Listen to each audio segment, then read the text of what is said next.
you could see that I am wearing a shirt. And when I don't know, I said it like that. You could see I'm wearing a shirt. I'm always wearing a shirt for the show, but you can see that I'm wearing this shirt, I should say, for those of you that watch and listen every day up and down the East Coast, the Midwest, the West Coast, and around this spinning rock we call Earth.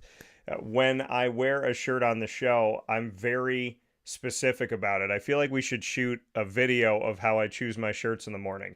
So this LeMoyne D1 shirt that has the NEC on the back and fins up, wearing this today because today is June 28th, and by the end of this week, LeMoyne will no longer be a Division II institution. They will officially be a Division I institution on July 1st, which is coming up this Saturday, July 1st, 2023. LeMoyne will make the official move, the official jump, as we talk about these Dolphins, into Division I and the NEC, the Northeast Conference. So, on this very special edition of AD and DT for our Dolphin time that comes to you every single Wednesday at 9 a.m. Eastern Time, Bob Beretta, the athletics director at LeMoyne College, will be speaking with me about the happenings on the Heights and some things that have been going on, some construction that's happening, and some logos that have already been laid and already look pristine. So we're excited about what's coming up here in just a few days. I can't believe it's almost here. And all of the news and everything that's been going on in these last few weeks, I think Bob can agree. We've spent a year on all of this at least, and all of this stuff that's happening now feels like it's happening within 15 seconds of each other. So a lot of work goes into everything you're seeing today. And in hour number 2, very excited to do this bi-monthly segment every other Wednesday with my good friend Dukes Knutson. He's the Pressbox manager of the Tampa Bay Rays, and so he has a deep connection with the Tampa Bay Rays, best team in baseball, Major League Baseball, and he also works on the faith side of things, and he helps the minor leaguers and major leaguers have a place to share their faith if and so they would like to. So we do a segment every other Wednesday, 10 a.m. to 11 a.m. exclusively on Wake Up Call called Blessings in Baseball, where we talk about faith, the Rays, and the stories that Dukes has with these incredible players and their incredible faith. So a lot of great things coming up here where sports meets life on Wake Up Call with Dan Tortora. So with that being said, as we jump into our picture-in-picture here and we bring in the man of hour number 1, that being Mr. Bob Beretta, always happy to have Bob here on the show with me and always happy to bring him in and speak with him on all the things that are going on with LeMoyne College. So it means the world to me to have Bob here and always appreciate it. So with that being said, here on Wake Up Call with Dan Tortora, as we get him set to bring him in here, I'm always happy to have Bob here and happy to have you here with us. So Bob, how are we doing today? Dan, always honored to be part of your show and speak to your great following. And things are great. Things are fantastic on the Heights. And it's summer and quiet in a lot of spaces, but right now, I think we're like that duck on the pond. We're calm on the outside, but down below, we're working real hard, and the feet are churning fast and furious every day. Well, and I appreciate the kind words, and I'm happy to have you here. And it's been a few weeks since you and I have done AD and DT, and that's because you have had a lot of travels going on, a lot of different places that you have been and things that you've done in preparation. So we've created here on the show the Road to D1 series, which has involved me bringing in the coaches of LeMoyne College and giving their thoughts on how they're preparing their team for Division I, coming from the NE10 to the NEC. So that series has gone on with many coaches. You could go back and watch it on youtube.com/wakeupcalldt. In these last few weeks where we haven't gotten to see you picture in picture, what has been going on and what can you say about kind of your journey to where we are today? Yeah, well, it's been a really busy time since we announced, Dan. We needed to close out our 2022-2023 academic year and our athletic year as we were announcing. And of course, we had great success in the spring. We had 6 teams in our final year of D2 competition become eligible for the NCAA championship. So I was on the road with our teams. I was on the road with our women's lacrosse team as they journeyed and won the league championship and then went into the NCAAs. I was on the road with our baseball team as they reached the super regionals, first the regionals down in Delaware, then the super regionals up in New Hampshire. I was certainly here at home as our men's lacrosse team advanced to the national semifinals and host that. So there was 5 or 6 weekends in a row where I was on the road supporting our current athletes as they closed out their D2 existence and with great success. So proud of those teams, what they accomplished. Jeff Lonzak with the men's tennis team and reaching the final 16. Our men's baseball team 2 wins away from reaching the College World Series, the final 16 as well they reached. So really proud of our student athletes. I never want to lose sight of what they accomplished in real time. And at the same time, we were casting an eye forward towards the NEC and towards July 1st here. And as you mentioned, 3 days away. So we had athletic director and senior woman administrator meetings, my first as a member of the NEC. 2 weeks ago, I think 3 weeks ago it was now, that I went and spent 4 days with our new colleagues down there. And we talked about the leadership. We talked about the direction, vision, all those kinds of things. The week before, the presidents met down in New Jersey, and I went down there with our president. And there was some great news coming out of those meetings that we shared last week. Fantastic news, actually 2 weeks ago, for our student athletes and coaches and prospective students to come to LeMoyne. And all at the same time, we're really focused on our infrastructure. We said all along, we have this plan. We have a 5-year plan.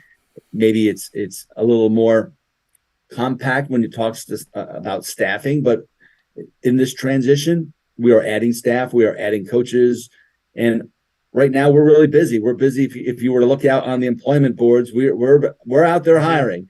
We're hiring assistant coaches, we're hiring staff members, and that's a busy time, as you know.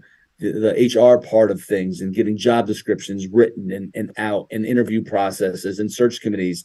Oh yeah, and by the way, we're in the process of hiring a volleyball coach, and hopefully we're going to have that wrapped up here within the next several days. So it's been a busy time. Yeah, and I know, some of those openings for bringing on assistant coaches and looking at, I know you and I talked about men's and women's basketball for sure was going to have an addition. So there's a lot of different happenings that, that are occurring here. And like you said, all these multi-layers of it. You're having your NEC meetings, you're wrapping up the spring seasons and seeing the extension. Baseball extended all farther than anybody else this season. So once everybody was off campus, they were still going. So Scott Cassidy and getting voted into the Greater Syracuse Sports Hall of Fame. I mean, there's a lot of great things to say about what he's done and with this baseball team. So you mentioned a lot. I want to start there with Scott Cassidy, just what it means to you to have him as a coach. I know for him, when we first sat down, we spoke about the history of being a Division I baseball team. And in such a short amount of time, I now get to talk with them about being a Division I baseball team again. And their swan song in Division II was almost getting to the College World Series. And as far as they were able to go in the regional and super regional, what a way to end the era of Division II baseball. And then, I love our coaches. I think we have an outstanding coaching staff. I think it's D1 quality. I know that. I didn't have a relationship with really any of them when I arrived here on campus, but have gotten to know all of them as closely as I can, spend time with them, go on the road with them. And they just represent this institution so well. And played in the big leagues, and you would never know that he spent several years in the show. He's a humble man. He relates extremely well to his players. He develops players at an alarmingly high rate. We churn out some high level players in our program, yeah. And the character value set that he brings is unmatched. So I love the fact that we have someone like Scott leading our program. I think that he's really excited about this D1 transition. He knows the value and what it can bring his program and bring the school. Our history has been in baseball one of great success at the Division I level. Yeah. I spent my whole career at that mid-major level in Division I, and I know that the brand of baseball that I've witnessed here at LeMoyne the past several years, particularly this year, is very much in tune with the same brand of baseball that we're going to play at the Division I level now against NEC competition and others. So, yeah, he's an outstanding representative of our institution, of our athletic department, exactly what we're looking for in a head coach. And yeah, he's really successful, and what a great honor, well-deserved, to being elected to the Greater Syracuse Hall of Fame. Look forward to attending his induction ceremony here later in November. Yeah, an excitement of, like you said, all these different pieces, and appreciating the coaches that you have on staff. As you see this opportunity to bring in new assistants to the coaches that you already believe are Division One caliber, how have you seen that process go with your coaches as they look to bring in other leaders that can help this move to Division One? I think everyone's really excited about it, Dan. Anytime you can add talent to your organization, that's a good thing. And I get really excited when we can add talent. And it doesn't matter if it's talent administratively, if it's coaching talent. We're all here with a unified mission to serve our student athletes. And I think we all do that in different ways. So when we can add talent in any area, I get excited about that. And right now we're adding assistant coaches for the lacrosse teams and the basketball teams this year. I think we addressed track and field as well. We had several head coaches that were part-time coaches that will now transition immediately to full-time, Yeah. which quality of life is gonna be huge for them as well. They're deserving of that. And I know there was talk in the past, and since I've been here, about being able to elevate their status to full-time, and now somebody like Jeff Lonzak is going to be immediately now, as of August 1, he'll be a full-time coach, and he's deserving of that. I mean, he's been a tremendous asset to our organization, to our institution. He brings in quality young people, international young people, and they achieve at high levels in the classroom and on the tennis court. So somebody like Jeff is going to be rewarded in a way that we probably couldn't have done that if we didn't transition. We will be adding more assistant coaches, full-time assistant coaches, in year 2 of this phase-in period, but we really focus this year on basketball and lacrosse. Yeah. So those staffs will be adding immediately, and then we'll have a plan to bring more on board next year. And then we're bringing, I think, 6 staff members that we're tossing up areas such as compliance. We're adding a head athletic trainer, which is going to, and for me, I made health, safety, and wellness of our student athletes a major priority, and their wellness since I arrived here at the Heights. We added 2 full-time trainers the first summer that I was here. We're now going to add a full-time head athletic trainer that'll work and report to Scott Peterson. We've added a part-time nutritionist to our staff of people that serve our student athletes. So I really feel like it's a differentiator for us in terms of what we provide. We're also adding several other admin positions that we know we need to bulk up, and we're adding someone that's going to be a business operations specialist, but also have their hands in many other areas of our department. And then we are completely bulking up and bolstering our communications area. We're adding 2 full-time members that were both part-time in the past, and then we're adding a full-time video coordinator. So you can see where our areas of emphasis need to be moving forward. I'm an external guy. I know that the message that we put out there via the internet, online, is vitally important. So we're going to make sure that we are providing a quality product to our fans, followers, current student athletes, and prospective student athletes, and certainly our alumni all around the world. Yeah, and I know that in your office as well as athletic director, that there's going to be some administrative pieces there too, to have some aid there. Just what you can say about what you're looking for when it comes to, the assistant AD world and different pieces that are there. I think the word fit might be overused sometimes, but to me, it's the most important when you're looking to hire someone, Dan, is you want to bring someone into your organization who's going to fit, who's going to meet our standard of excellence, who's going to meet our values, bring high character, high integrity, treat people with great dignity. I mean, those are the foundational elements of our LeMoyne way culture here. We're here to serve. We're here to serve our student athletes. We're here to serve our community. We're here to serve the institution. Athletics will never be the most important element of an institution. It can't be, I think, or you have misalignment. I've said this many times, but perhaps athletics can be the most visible element of an institution. I believe that. And with great visibility comes great opportunity, and with great opportunity comes great responsibility. And I think now, as we transition to D1, our visibility is going to elevate to new heights, if you will. We put out a strategic plan. One thing I forgot to mention is we had to finalize our D1 application by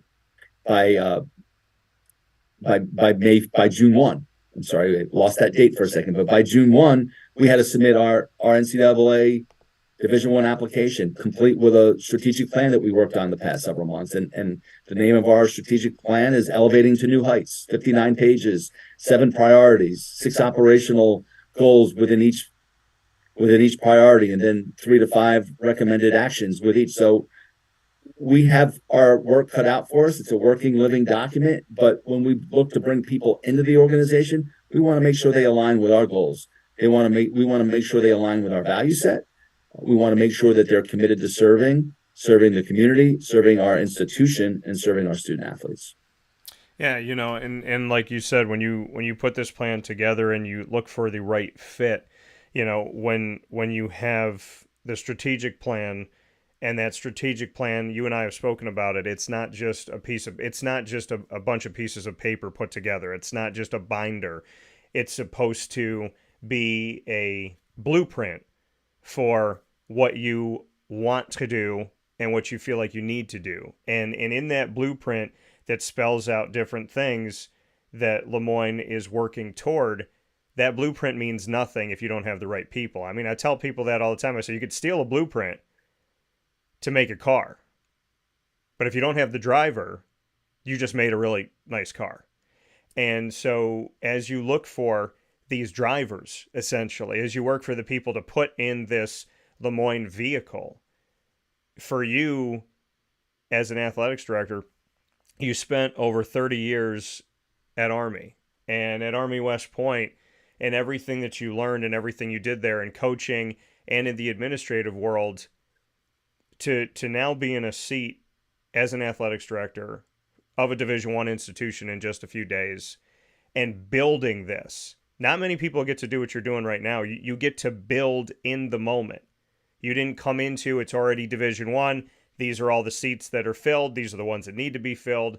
You're creating this with your team and with President Dr. Linda Lemura and the Board of Trustees led by Pete DeLaura. When you look at the strategic plan of an institution where you get to create in the moment, just what that means to you, because there's many D1 institutions, but very few are creating in the moment, which I think is special at LeMoyne. Yeah, Dan, that's a great point, and I haven't really taken time to think about that. I can tell you that it's not about me. It's this great leadership team here, headed by President Lemura. I just can't praise her enough and her leadership. Our Board of Trustees chair, Pete DeLaura, our past chair, Bob Riclitis, our board itself, the 42 members or 37 members, what might be now, that are so committed to this transition. Somebody like Joe Grasso, our assistant, our VP for finance here, our CFO in essence at the college. These are all integral people in this transition, and this would not. It would be nothing more than a dream if they were not supportive to the extent that they are. And President Lemura is just unbelievable. She's a transformational leader. I strive to be a little like her if I can every day, and that's a goal that I'll never be able to achieve.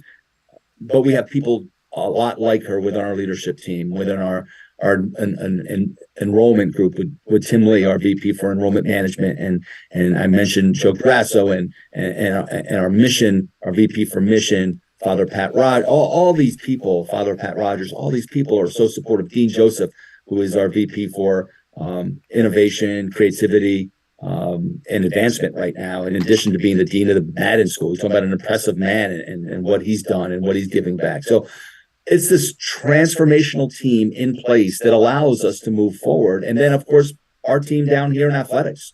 I love our leadership team, Tim Fenton and Jen Fabian and Scott Peterson and Steve Evans. And I'm going to leave people out, Liza Hilligus and Gianna Dixie and all these people, EJ McCall, these people that are integral in our everyday workings and have to be on board with this. And maybe some were skeptical at first, but, they're on board. We know this is the direction that we're heading.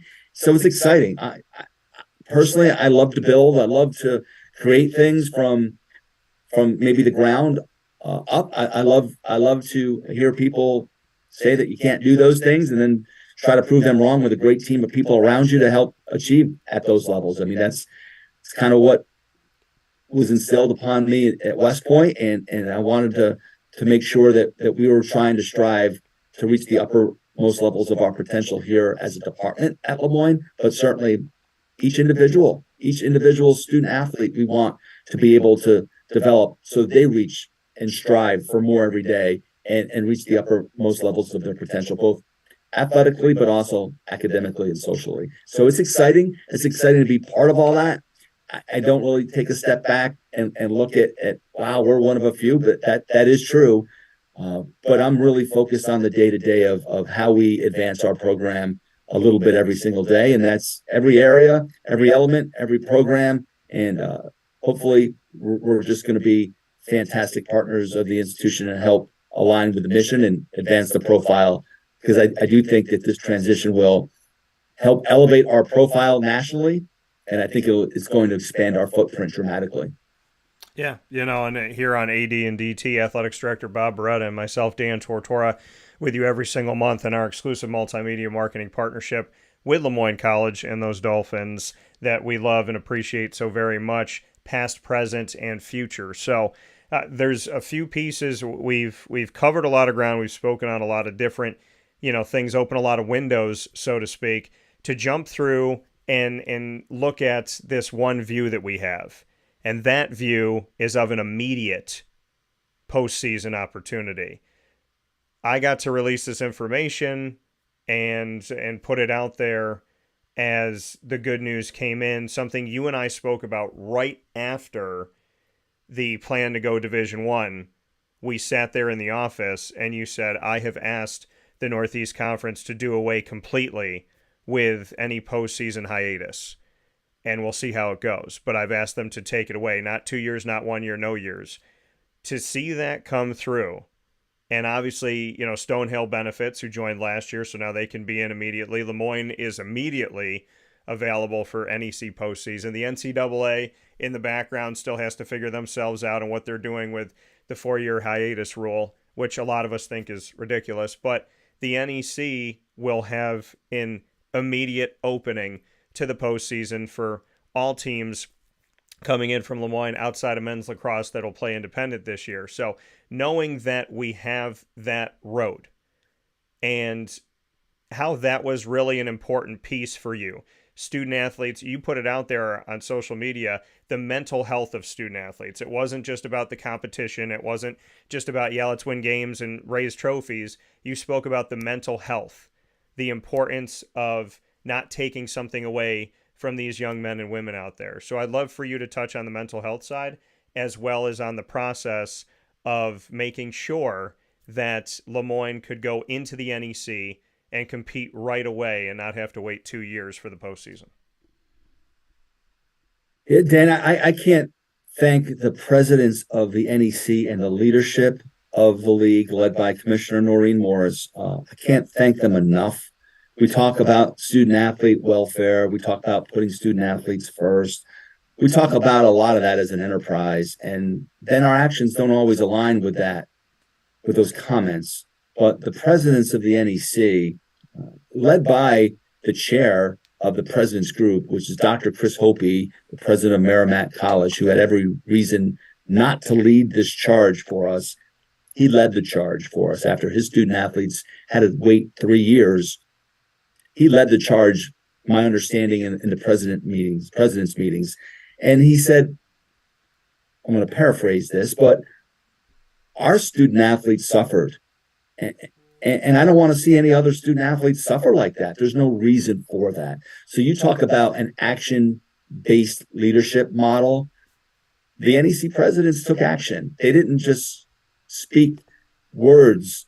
They imparted their wisdom through their action, and they showed that student athletes' mental health and wellness comes first. And I'm so grateful that you touched on that, Dan, because it's true.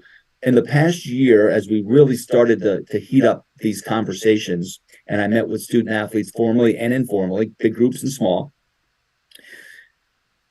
the one message that came through was if a student athlete was against this transition currently, it was because they were going to be negatively impacted and not be able to compete for a championship, whether that was an NCAA championship or a league championship, for the rest of their college careers, in most cases. Yeah. And that was painful. It was painful for me to listen to. It kept me up at night when people asked me about, what's your biggest concern of the transition? And I think we talked about this on one of our shows and one of our discussions, Dan. It was, you can vouch for that. It was for me, it was our current student athletes. It's the availability, the eligibility, the opportunity to compete for conference championships, and where that was going to place them mentally. Is this now going to just be, hey, it's outstanding to be able to, it's an honor and a privilege to compete at the college level, but still we don't have that opportunity to strive for greatness.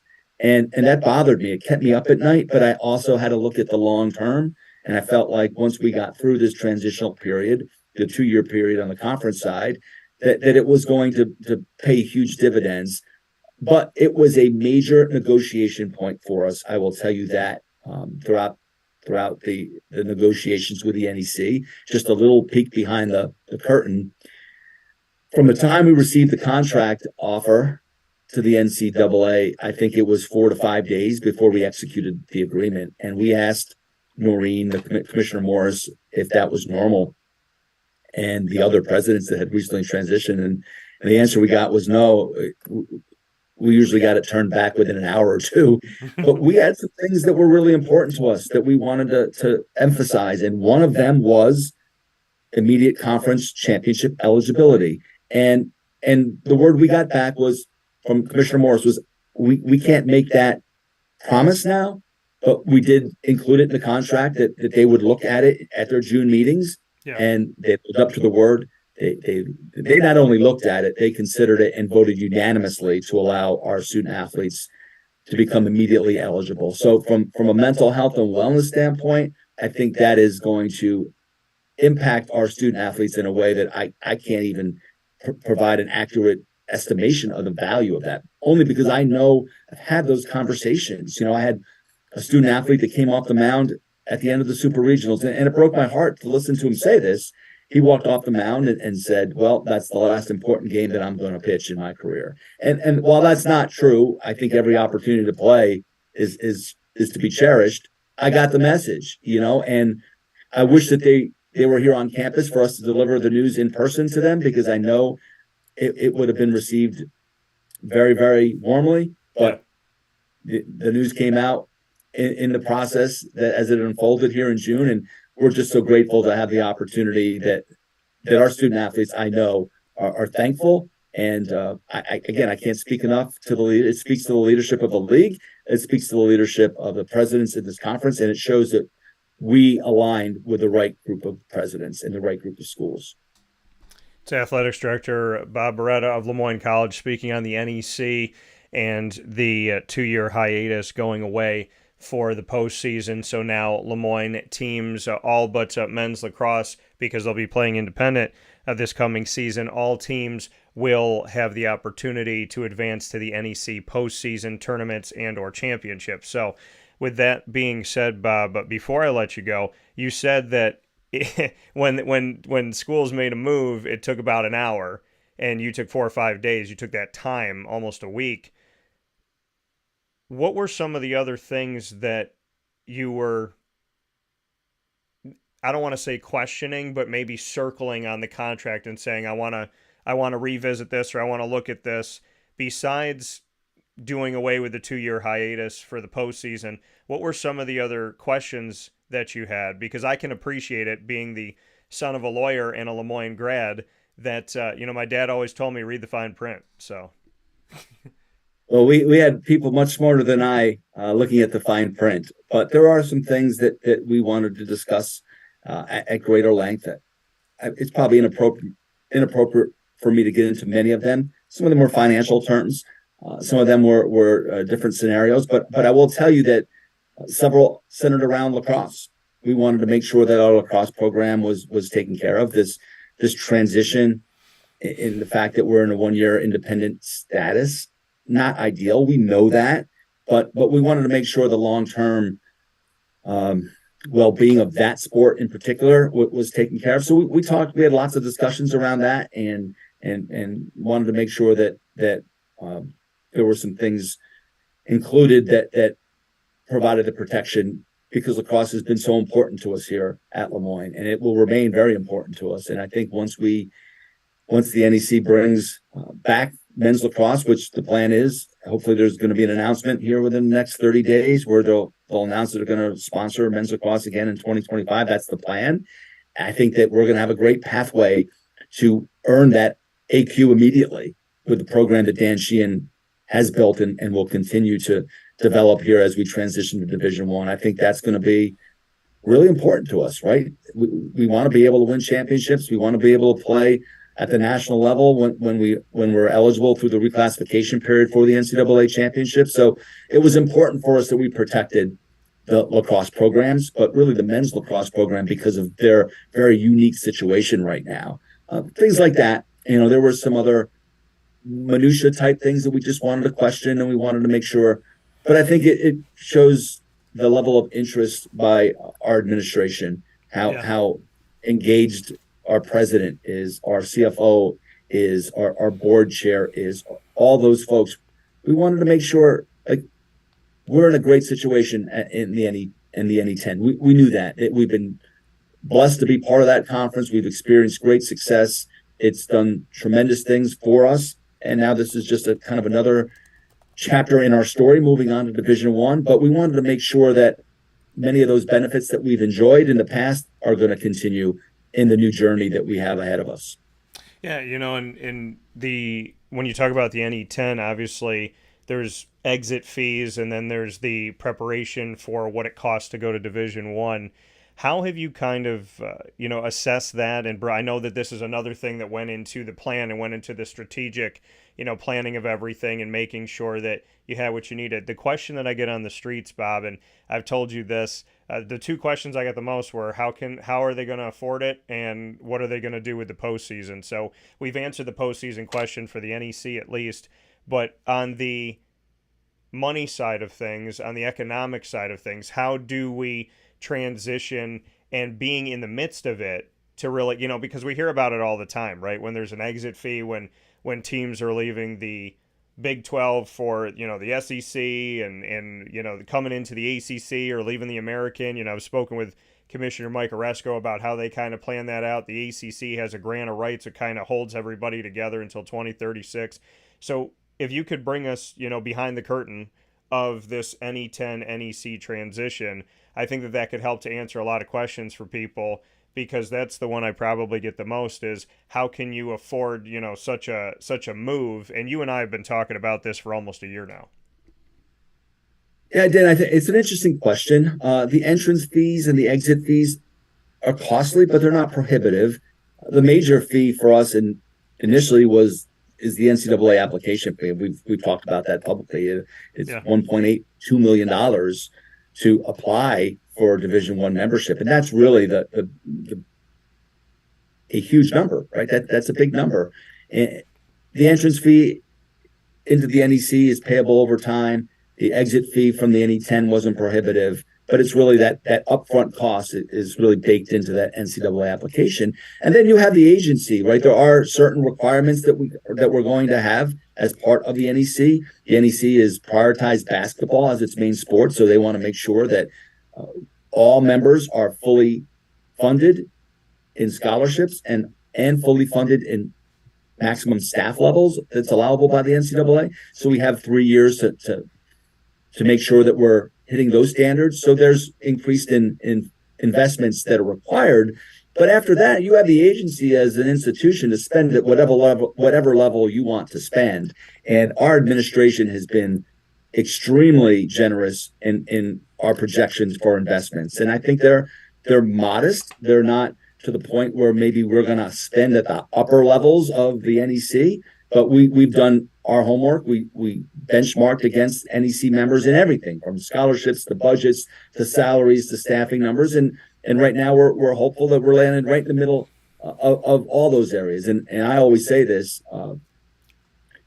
spending money doesn't guarantee success. It's spending smartly. It's working smartly. So we've done that here as an institution in many areas that maybe we don't have the resources that all of our competitors do, but we want to position ourselves in a place where we can be successful. And I think our plan speaks to that very well. I think we will align extremely well with our peers in the NEC.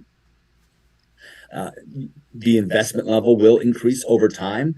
over the next 5 years. And a lot of it is tied into scholarships. We've talked about adding 34 scholarships over the next 5 years. We brought a consultant in, and that was what the consultant recommended. And we looked at the data amongst our peers. And in some sports, we're aligned really well right now Yeah. with the majority of the schools in the NEC, maybe even near the top in terms of athletic aid, and others that we need to invest a little higher level. And we'll do that over the next 5 years. We're going to add scholarship numbers more dramatically in year 2 than in year 1, because quite candidly, we're through year 1, and that class is going to arrive here in August. And at the time of this first year of the transition, that class was built. But we know, for instance, we're required to reach the maximum scholarship level in basketball by year 3.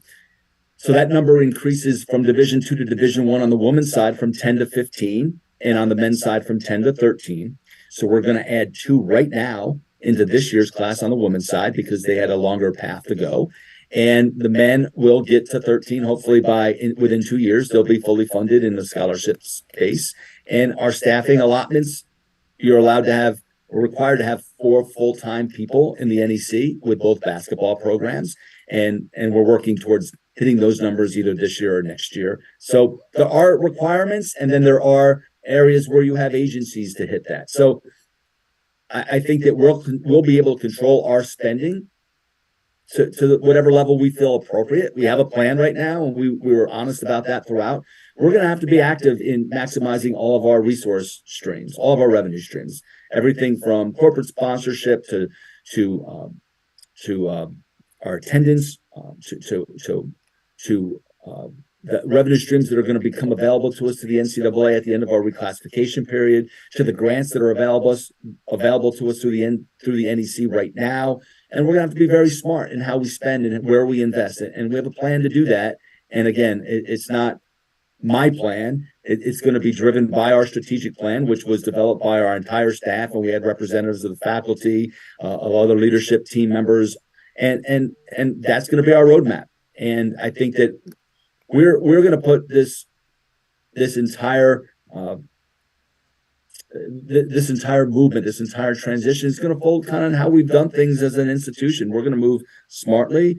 We're going to move wisely. We're going to measure twice, cut once. We're going to make sure we look at things. I think looking at that contract as deeply as we did is an example of that.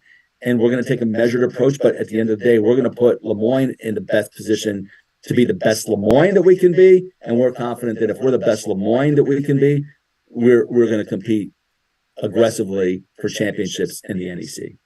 Yeah, and I couldn't agree more. And I thank you for being so candid as you always are, Bob. And in the time as we step into year 3 of our exclusive multimedia marketing partnership, from the day you and I sat down to now, you have given me an inside look, and by giving me, you've given viewers and listeners all over the world an inside look at this. And those that are connected to LeMoyne, those that just want to know what it looks like behind the scenes to see what this is like. And I appreciate it tremendously that we get to have this opportunity to go along and really learn about what LeMoyne had to go through, because in the world we live in today, so many outside voices speak on what they think is happening inside, but when the inside voice speaks to the outside, we know that that's what's actually going on. And before I let you go, you talk about spending smartly, right? Not just spending money to be successful, but being smart with your money. We've already seen construction start immediately on a bunch of things. You and I have talked about for months the plans that are in place for baseball, for softball, for the concessions, and overall Ted Grant Field and different things that you've been looking at. Well, literally the last lacrosse game that was played on Ted Grant Field happened, and then it was like overnight the trucks were like, "Are you ready in the morning? Because we're going to work." And so I'd love for you to share with us what is happening on the Heights so far as construction and some of this smart money that's being put into the college.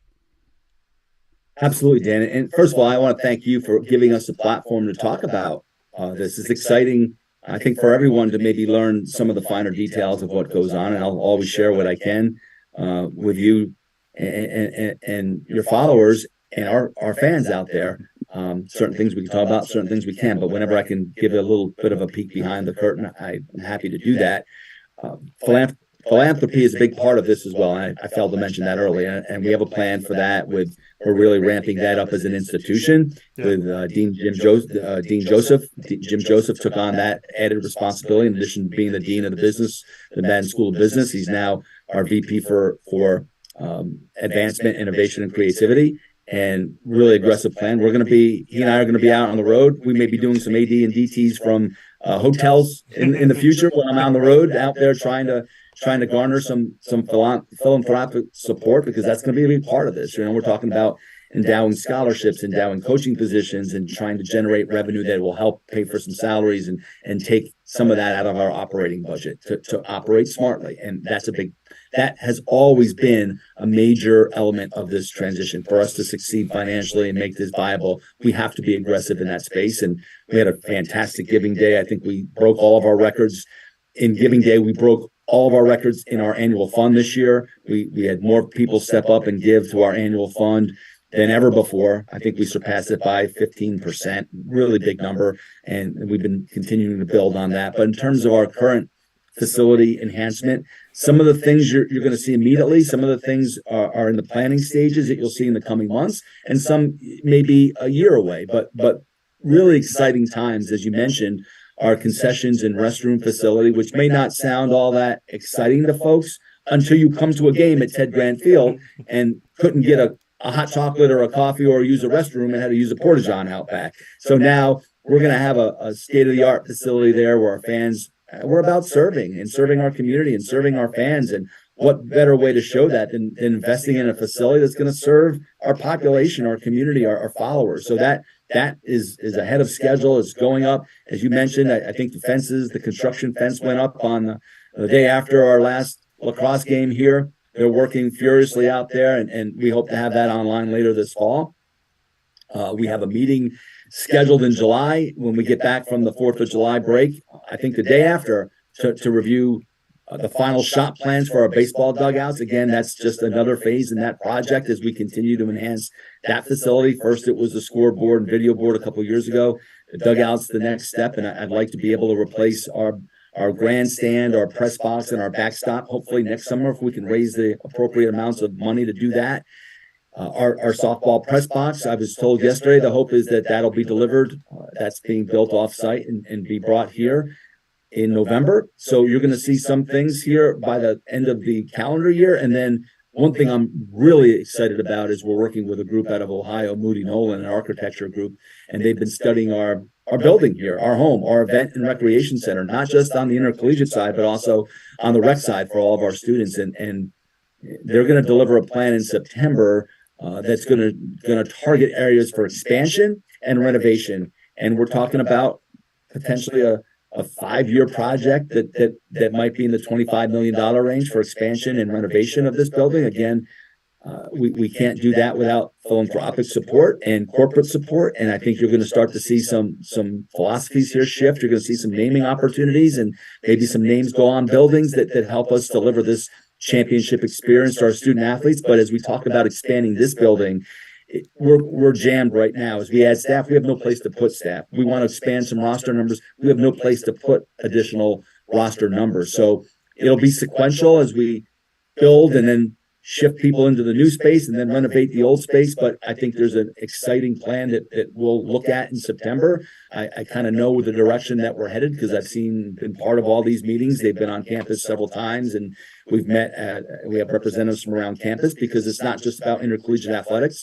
We're going to provide some new space for our students to really rally around, hopefully in the cardio and fitness areas and the rec center. So it's just an exciting time to be on the Heights. It really is. And I think we want to deliver this vibrant experience. We want our campus to be vibrant. And I think moving to D1 provides an element of excitement, but without following through on these other initiatives, without enhancing our facilities, without enhancing the infrastructure for our coaches to be able to succeed, then it's kind of an empty move.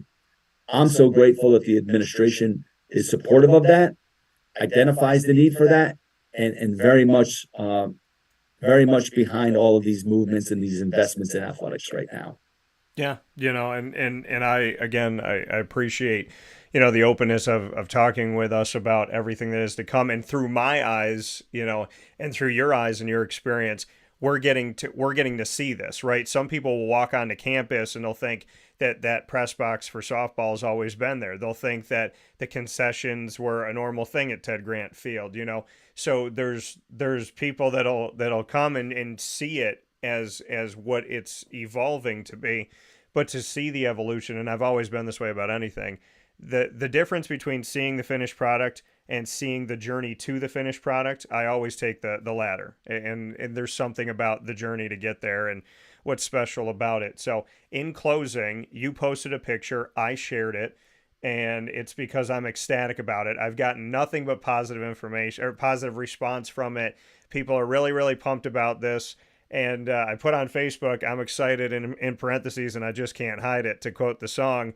But we know that the NEC logo's been laid at Ted Grant Court, and I would love for you, as I have, chills forming in my legs here, to talk about what that's like. Because I was just there shooting a video with Isaiah Salter before it happened, and then I get to see a few days later this NEC logo that's now on the court. And I'd love for you to talk about that, because I know that was important for you to put out there.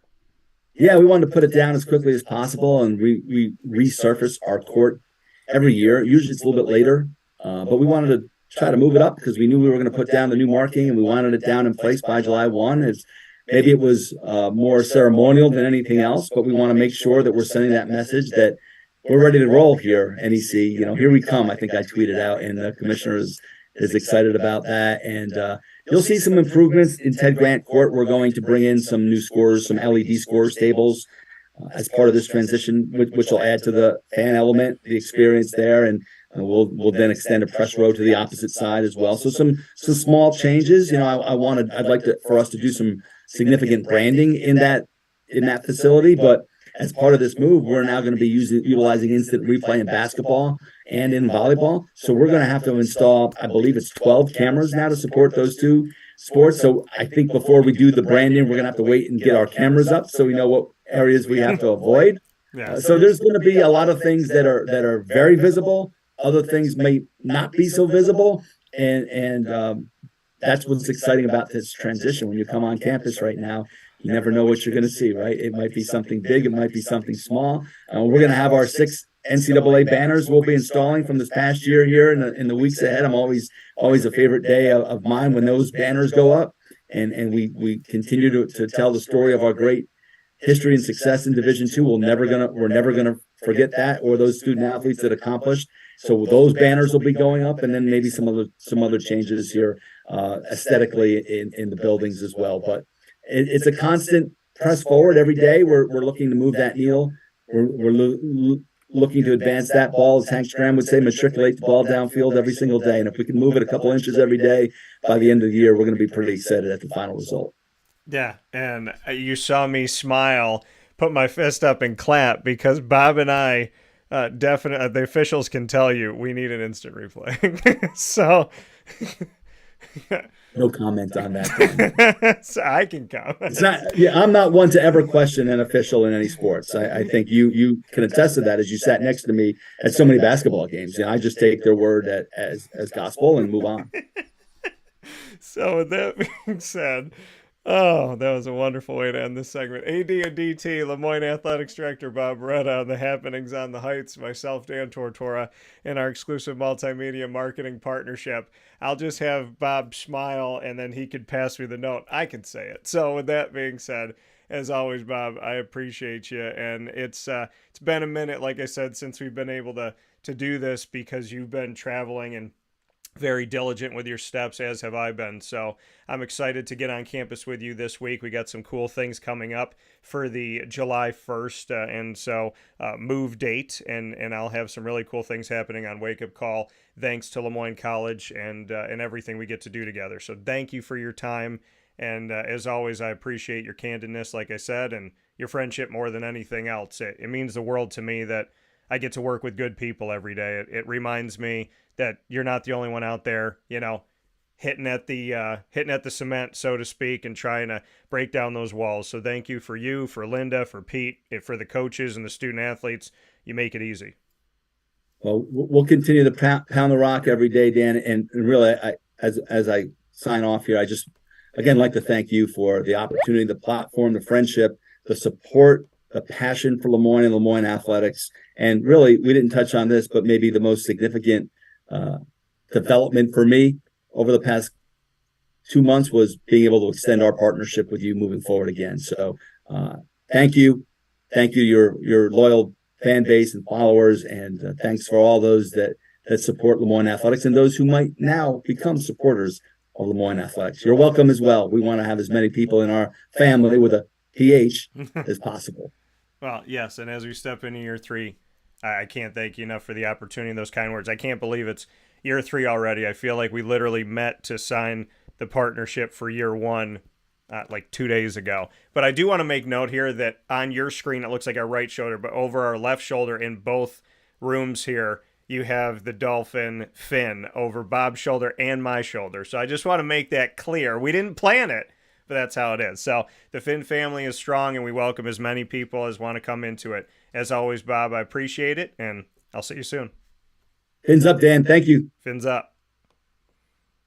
That coming here from Bob Beretta here on Wake Up Call with Dan Tortora, where sports meets life. We appreciate, as always, AD and DT and the opportunity and to, have these I think in life, and not I think in life. I mean, it's truth. It's true in life. You have to, you do the best you can with everything that you have, and then you hope that you meet good people along the way. And in that hope of meeting good people recording along the in way, progress, you hope that you have the opportunity to advance yourself and to bring positivity into everything that you do. The important part of recording life is to be who you are and be proud of who you are and give the best that you can. And at the same time, in giving the best that you can, you also want to work with good people, and you want to be surrounded by positive energy, hardworking people who live by their word. And Bob is one of those people through and through, and I'm honored and I'm privileged to work with Bob Beretta and Pete DeLaura and Dr. Linda Lemira and the student athletes and the coaches. You've let me tell your stories. You've let me have an inside look, and more than anything, I've gotten to build really great friendships at LeMoyne. So I'm honored. I'm thankful. Bob's words, mean a lot to me, and I always say I work to deserve those every day. So with that being said, we're going to take a step aside for a fast break. When we come back in just a few moments, it's our bi-monthly segment every other Wednesday from 10 a.m. to 11 a.m. Eastern Time called Blessings in Baseball on Faith, as well as those Tampa Bay Rays, best team in baseball. I feel like we just cut and paste that to every week. And, of course, we'll talk about Major League Baseball as well right after this on Wake Up Call with Dan Tortora, where sports meets life. Hi, this is Amy from Mother's Cupboard, home of the Whole Frittata. We are open daily 6 a.m. to 1:30 p.m. For takeout orders, call 315-432-0942 and tune in to Wake Up Call with Dan Tortora for our monthly food challenge and try our Wake Up Call signature menu item available 7 days a week. Here at Mother's Cupboard, we are Central New York, and it's our honor to serve you. Ma and Pa's Kettle Corn and Popcorn Factory remind us that every day is worth celebrating. Find them at 201 Old 7th North Street in Liverpool, New York. Open Monday through Saturday in-store and all the time online at maandpaspopcorn.com. Serving our Central New York community and beyond. You can order all throughout the country at maandpaspopcorn.com. And remember to get your tins, which have in-store half-price refills forever. Ma and Pa's Kettle Corn and Popcorn Factory, available to you for fundraising and all of your events by calling 315-450-6272. That's 315-450-6272. Ma and Pa's Kettle Corn and Popcorn Factory. How corny are you? This is a special message from Merritt Brady, owner-operator of Chick-fil-A Watertown on 1290 Arsenal Street in Watertown, New York. Chick-fil-A for me has always been about the people. I think it starts with the strength and leadership of the Cathy family. It's just amazing to see a family-run business reach the altitude that they have. Second mile service is something that we embodied at my previous business, and the ability to make people feel like they're the only person at your establishment, that you are there to serve them that day and looking for those extra ways to make them happy, to anticipate what they need next is what makes me tick. And I'm going to have so many opportunities at Chick-fil-A to do that. It's one of my favorite things to eat in the world. My favorite application question or interview question when I'm interviewing is when I get to, have you ever eaten at Chick-fil-A? And a smile hits both their ears. You know, they can't even answer the question for a second. And when I see that, it's like, man, that's going to be a great hire. They already get it. They already feel it. They already know that we're different. The Chick-fil-A experience, it's a real thing. And then, of course, just our generosity and community involvement and making a positive impact in the lives of our team members, our guests, and the community in general, I think is really the secret sauce.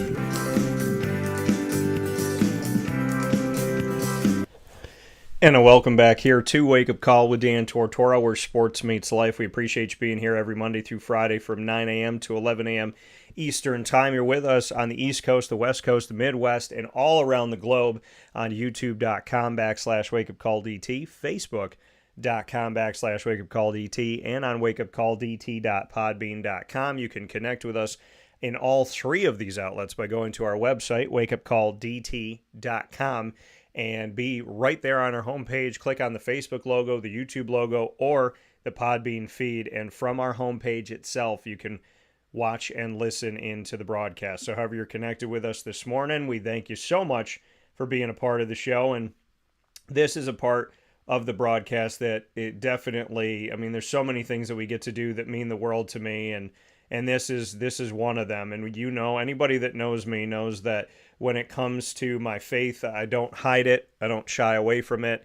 I never want to be at the end of my life and God say, hey, did you have a good life? And I say, yeah. And he says, why didn't you mention me? And I go, I don't want to be there. So to me, it's, you know, I mention God a lot, and not because I feel like I have to, but because I want to. And because, I mean, I owe everything to God. And when I need to recenter and refocus and kind of get my mind right, I go back to, you know, you would have gotten nowhere in your career without God. You would have gotten nowhere at the start if you didn't believe, if you didn't pray, if you didn't really work in the trenches with God. And, you know, that's a reminder to me every single day of no matter how good it is or how good it gets, it didn't get here without God. And so that brings us our segment, Blessings in Baseball. And it's a bi-monthly segment every other Wednesday, 10 a.m. to 11 a.m. Eastern Time. It's picture-in-picture with my good buddy here, Dukes Knutson. He is our Pressbox manager for the Tampa Bay Rays. Best team in what? Baseball. And the Tampa Bay Rays in and of themselves. There's a lot of things I could say about the Rays. Number one, I don't knock Trop like other people do. I mean, Dan, what do you think about Tropicana Field? So, I mean, I like Tropicana Field. I've seen different things that they've done to it over the years. I've seen the evolution of the area around Trop. And so I happen to like Tropicana Field, and I happen to get a special feel when I go in there, which not every arena gives me. And so I appreciate them for that. And so with Dukes being connected to the Tampa Bay Rays, connected to faith, and helping minor leaguers and major leaguers be able to celebrate their faith and not be ashamed of it, afraid of it, or not have a place to go is a really important thing in the background that we get to look behind the curtain and see. So with that being said, Dukes Knutson, faith, Rays, and Major League Baseball here inside of Blessings in Baseball. Dukes, how are you? Good morning, Dan. Fantastic. Looking forward to chatting. Hey, I got a question right from the start. Yes, sir. Why do you think, after what you just said about the Trop, why do so many people downgrade the Trop? Why do you think they don't like the Trop? Well, you know, I think I've had some people say, you know, that they don't like that it's enclosed. And my response to that was that they are in St. Pete, and there's this thing in Florida called weather. And I think from now until August, September, there's a chance of a thunderstorm every day. And when people don't live in Florida like I have and like you have, when people aren't down there daily, they don't understand that there's a thunderstorm on the forecast every day. And it could mean that there's sun every day. It could mean it rains every day. It could mean it rains 2 days. It could mean there's a really bad thunderstorm and then the rest of the trip is fine if you go down there on vacation. So, I get the knock of it's enclosed. I get the knock of it's outdated. It looks old inside. It looks old outside. It doesn't have enough color. So really, people just get on me about the fact that they think it's outdated, it's old, and it's closed, is what I hear. Yeah, and I sort of get that, but you said it perfectly.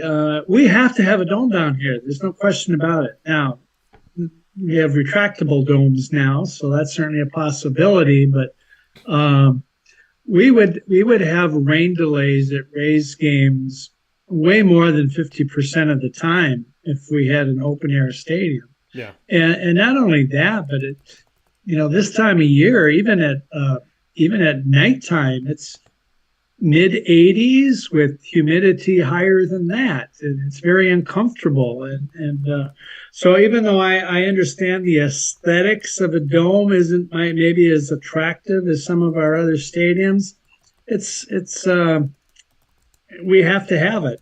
And I don't know. I was in Minnesota for many years with the Metrodome, and that stadium got knocked too. So I do get that. But otherwise, man, it's we love it down there. It's 72 degrees every game, very comfortable. yeah. I don't know the color. There's a lot of blue in there. It's I had a national reporter who I've heard on national radio really blast Tropicana Field. And then one day he showed up at the Trop. And I had the opportunity to meet him. And I asked him, I said, hey, why are you always downgrading Tropicana Field? I said, those of us who work down here, the vast majority of us, we love the Trop. And by the end of the series, he came up to me and he said, this was my first time here. And it's not bad at all, he said. So I appreciate your words on the Trop. It's a good place to be. Well, what I find to be, what you just said is really the problem with society, especially in a world where you can see pictures of things online. Is that, what did he say to you? He said, hey, this place isn't that bad for my first trip down here. Right. Why are you commenting on a place that you've never been to? People go, I hate Disney. Have you ever been to Disney? Well, no. Or I don't want to go to, I would never go to San Diego. Why? Well, I don't like Los Angeles. What does that have to do with San Diego? So, I think we live in a world where you just said it.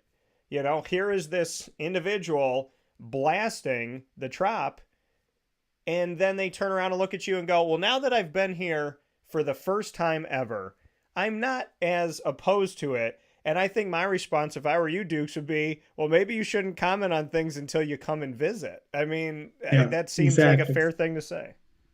Yeah, for sure.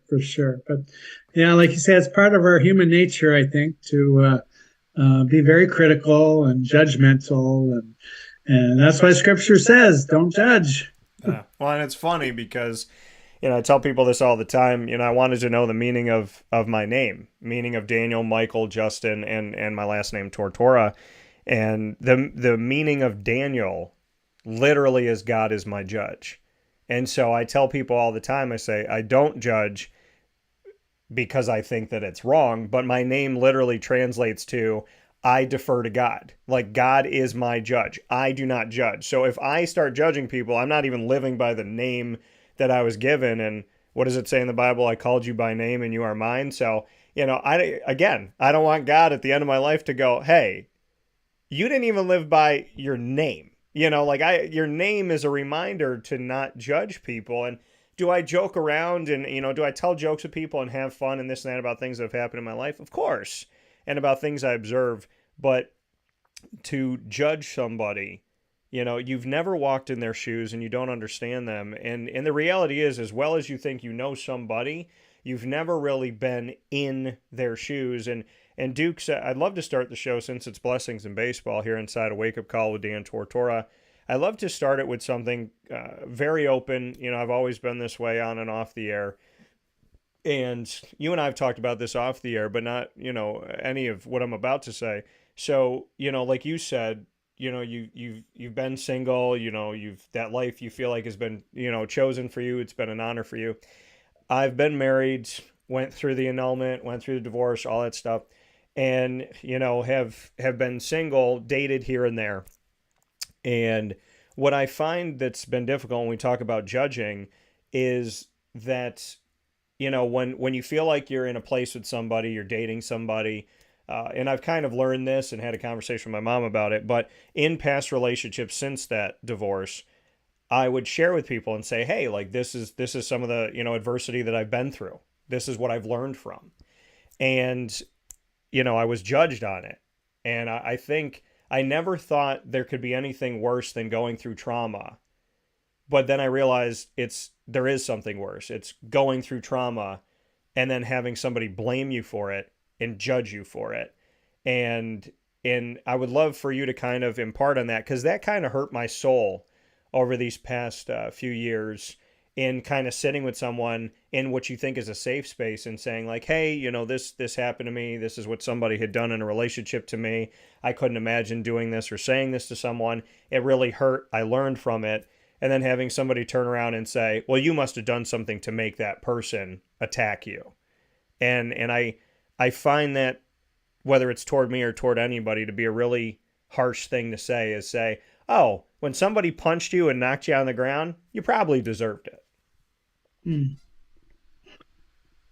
Well, I guess the thing that comes to my mind, Dan, is that we're always going to be let down by our fellow human beings. And that's why I think you and I think you'd agree with me that we both have learned that God is our rock. I mean, he's the one we need to turn to. He's the one we can rely on. People are always going to let us down. And I mean, people that we love, spouses let each other down, families let each other down. I guess it's part of our human condition. We are flawed. We are sinners. I think oftentimes we may let people down ourselves without even realizing we're doing it. Yeah. Words can be so hurtful. And it's one of the things I'm glad society has woken up a little bit on that. And things that we used to say to each other are no longer acceptable. And that's a good thing. Some of this bullying talk and racial slurs and stuff. Again, I grew up in an era when we would use certain words that today just would not be acceptable. And I'm glad society has alerted us to that. So whenever we feel let down, I think the important thing is just to turn to our faith and let God be our comforter, and as you said, be our judge. Yeah. Why do you feel like at times it seems like so many people don't believe now? Because what I've experienced, and to bring it back to kind of the dating world and trying to find someone who's equally yoked, the majority of women I have met have given me this statement. And I've also heard this statement from friends. I've heard this from men and women. And so in dating, I've heard it a ton, and then I've heard it in some other areas. They say, I was raised Catholic. It was forced on me, shoved down my throat, and I had to go to church. and now I'm spiritual and I don't know what I believe in. Or I was raised Catholic, I don't believe in God now. Or because it was forced on me to have a faith of any kind, now I've chosen not to have any faith. So it's almost like because parents said to them, we're going to church or we're going to synagogue or we're going to temple when you're growing up, they've now rebelled against their parents by rebelling against God. And I always look, and I looked at somebody recently and I was like, God didn't do it. God didn't make you go to church. And why are you mad at God about that? So, I would love to get your thoughts on this because it is, and I know you said, God is our rock and we lean on God, because when you lean on man, you tend to fall over. It's the reality to me, and it's sad to me, but I've said it to my mom. I said, Ma, women that I've encountered from their 20s to their 40s have given me more often than not the same response. I don't believe in God. I used to, I don't now. And I'm always like, why? And then I talked to a buddy of mine and he said the same thing. I was raised Catholic. I went to church. I rebelled. And now I just don't know what to believe. And so it's almost like a rebellion against the church has become a rebellion against God. A man-made thing has become a rebellion against our Creator. And I'd love to get your thoughts on it because it can get somewhat suffocating in society for someone like you or I that is so open about our faith to be surrounded at times by people that used to have it and have thrown it in the trash. Or, as I've had happen to me, people will come up to me and say, you need to tell me why God exists. And I'm like, I don't really think I have to tell you anything because you've already decided you don't believe it. I mean, I can share what I share, but I find it difficult and debilitating at times in this world that there are so many people that come to you and say, I used to believe and then I stopped. And they don't really seem to have a reason why they stopped. Well, I think you raise an important distinction. Oftentimes when I'm talking to baseball players, young baseball players, and we get to know each other a little bit, where are you from? Tell me about your family, all that kind of stuff. But then I asked the question, I said, well, tell me about your faith journey. Yeah. And I would say 95% of them will respond by either saying, well, I go to church or I don't go to church. Yeah. And we equate faith with church. Yeah. And I think you'd agree with me, Dan. We've learned in our faith journey that just is not the case. Yeah. My faith is not determined by the church I go to. My faith is determined by a relationship.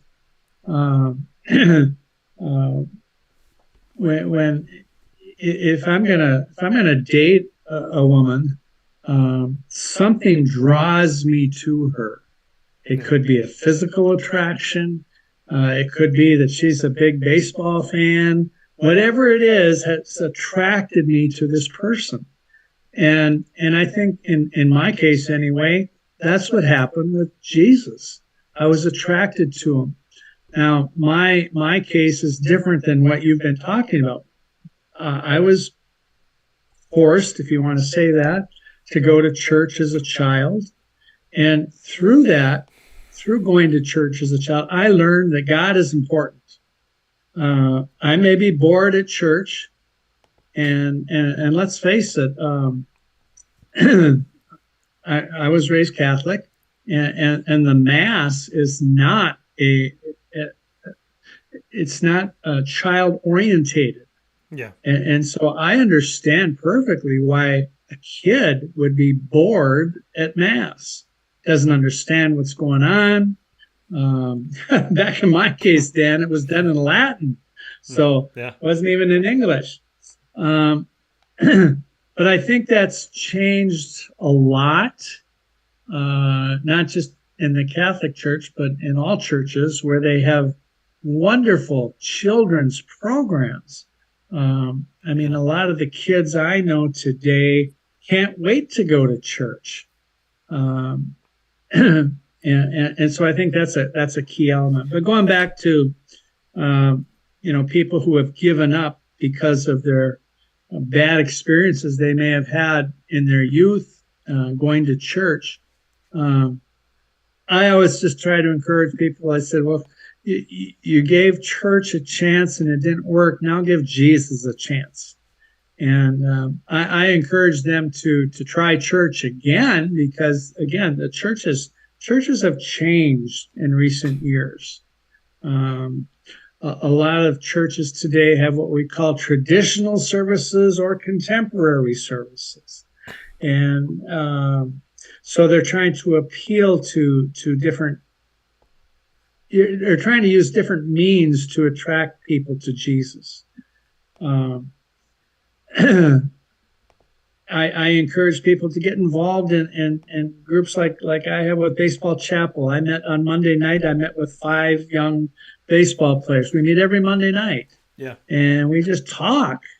We look at some scriptures and we talk, try to relate it to our own lives, and it becomes alive. But making Jesus real, not just another character in a storybook, is I think so key. And we have to find some way to bring people to that. How do we make Jesus real? Well, I would say number one, by our own actions.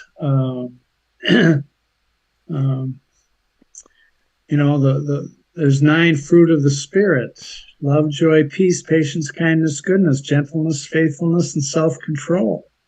And if people see those in us who profess to be Christian, I mean, who wouldn't want any of those? Who wouldn't want love, joy, peace, patience?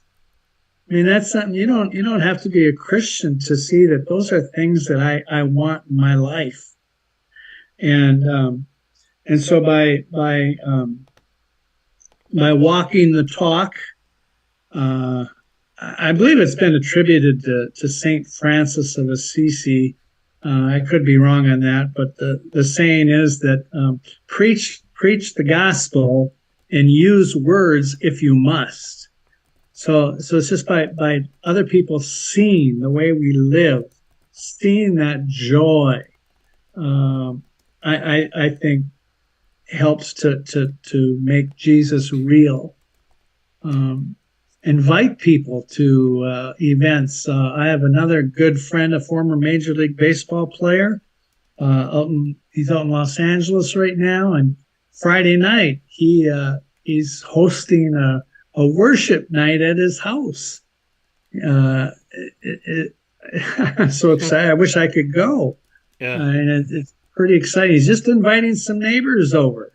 He's got a friend who's going to sing some worship songs, and they're just going to have a good time. I have found, I don't know what your experience is, Dan, but I've had people say, well, if I become a Christian, I have to give up everything. And again, in my case, it's like, no, that's when life becomes exciting. When I became a Christian. And that's when I really started having more fun than I ever have. I suppose you could say I gave up some things, but they were worth giving up, obviously. So anyway, I think just by trying to obey and live the Christian life will draw people to Jesus. Yeah, and I'm putting up here right now, if we want to see this world change for the better, perhaps we should practice the 9 fruits of the Holy Spirit, and you just spoke about them: love, joy, peace, patience, kindness, generosity, faithfulness, gentleness, self-control. Love, that's something that, I feel like it should be at the basis of everything, right? But joy, being happy for yourself, being happy when somebody else wins, when somebody else does something good in their lives. I'm on a team, you hit a homer, I'm happy for you. I'm not like, oh man, I wanted to hit the homer to win the game. Hey, we won the game. Peace. To have that peace. You know, so many of us do not have peace. And a lot of it's because we don't unplug. We don't take a break. We don't get away from social media. We don't get away from technology. We don't get away from everything. We don't just stop and do something. Patience. How many people in your life, this is a good question for everybody watching and listening. How many people in your life have patience? Do you have patience? I remember a guy in Philadelphia. I had to go to the bathroom in a deli. I was in Philadelphia, bathroom in a deli, and I go into the bathroom. It's tiny, one little area. Lock the door. This guy's banging on the door, and he bangs on the door again, and he bangs on the door again. I open the door, and here's this 50-year-old man standing with his arm over the door like he's ready to fight me, and he goes, "Really? Really?" And I went, "Yeah, really." Like, I mean, I was in the bathroom, you know? I'm sorry. Nobody tried to obstruct you from going to the bathroom, but I was going to the bathroom. So patience, kindness, being nice to people. So many people, rumors and fighting and this, and they want to say things about other people's lives. Be kind. Generosity, hold the door. Do something nice for somebody, asking for nothing in return. Just be a nice person. Faithfulness to God, faithfulness to your relationships. Be the person that you say you are. You know, I have people ask me all the time now, how come when I want to date somebody, do they want to have a girl on the side and another girl? And I was like, that doesn't make any sense. Be faithful to your relationships. Gentleness.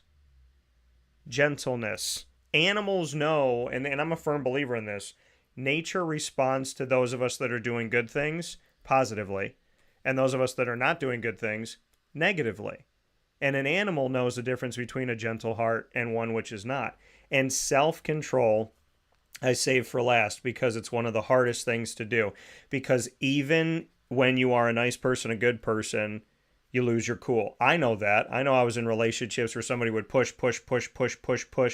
and then you say something that you know you shouldn't say, or you yell, or you get upset, and you reflect on it and you go, you got to have the self-control that when someone tries to push your buttons, you kind of game over, right? I'm not an arcade. You can't just sit here and push all these buttons and expect something's going to happen. So I think the 9 fruits of the Holy Spirit that you brought up, Dukes, if you want to expand on it, I would love to get your thoughts on it, because when I read love, joy, peace, patience, kindness, generosity, faithfulness, gentleness, and that they're all important, but that big one at the end that I think a lot of people struggle with, even the best of us, self-control. Those are... Well, no, I think, Dan, that there's a reason why it was put last, because it governs almost everything. Yeah. I for 9 years on Friday nights down here in Sarasota, I was involved in a jail ministry program, and we would go down to the Sarasota County jailhouse every Friday night and just talk to prisoners. A voluntary thing. I mean, prisoners could choose during that hour and a half to come and talk to us.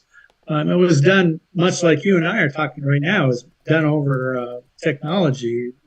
We weren't actually in physical contact with these people, but we were on a telephone looking at a screen. Yeah. And I'd often say to these guys, and they were, most of them are very interested in hearing about God, because they're at wit's end with their life. I mean, they're at the bottom of the barrel.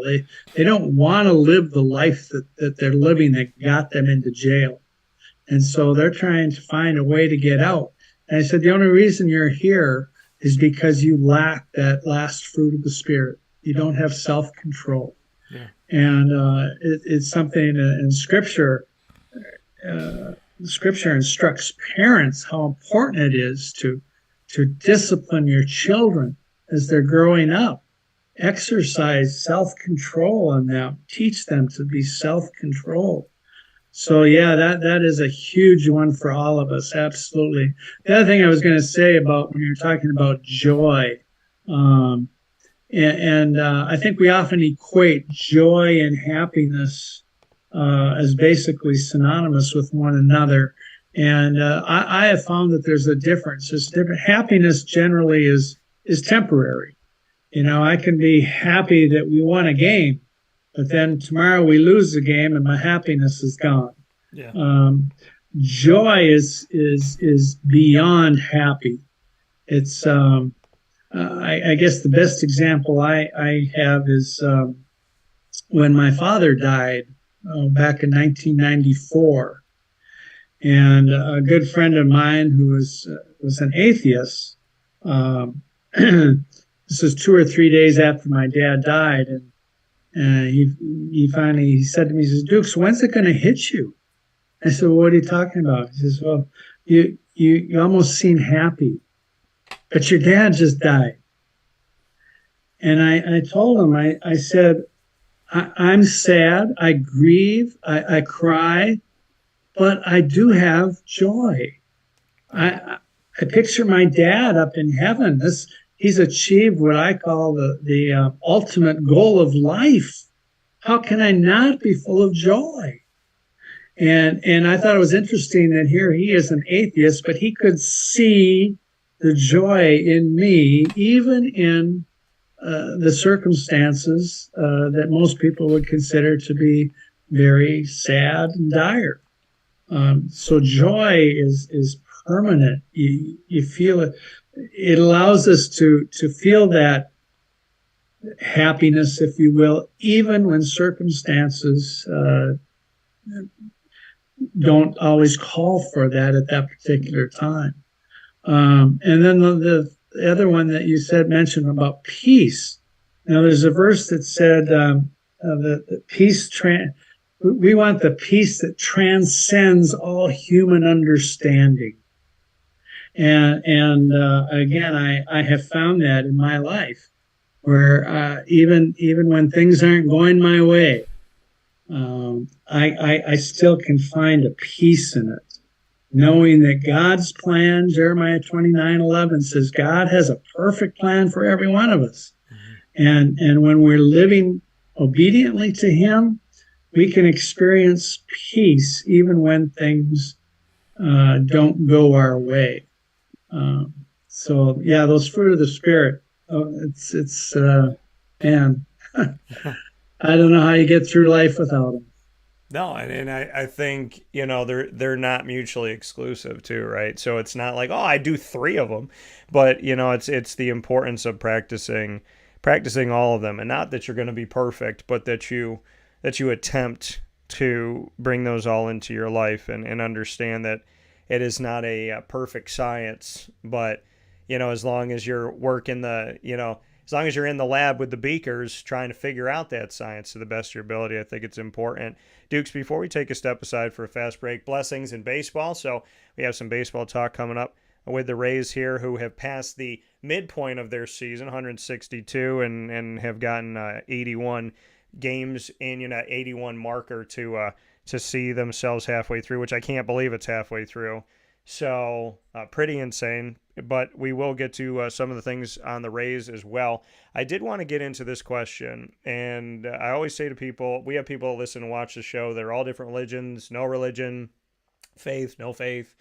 And I welcome everybody to the show because I'm not, just like God doesn't shut his door to anybody, I don't shut my door to anybody. And at the same time, I always ask people, if I respect you, to respect me back. So I want to ask this question with respect to those people that may feel this way, because I just want to get your thoughts, because you said you have a friend who's atheist, and I've had, friends or dated people that were agnostic or leaning toward that atheism way. And I have some really close friends that are Jewish, where we believe in the same God, but we don't.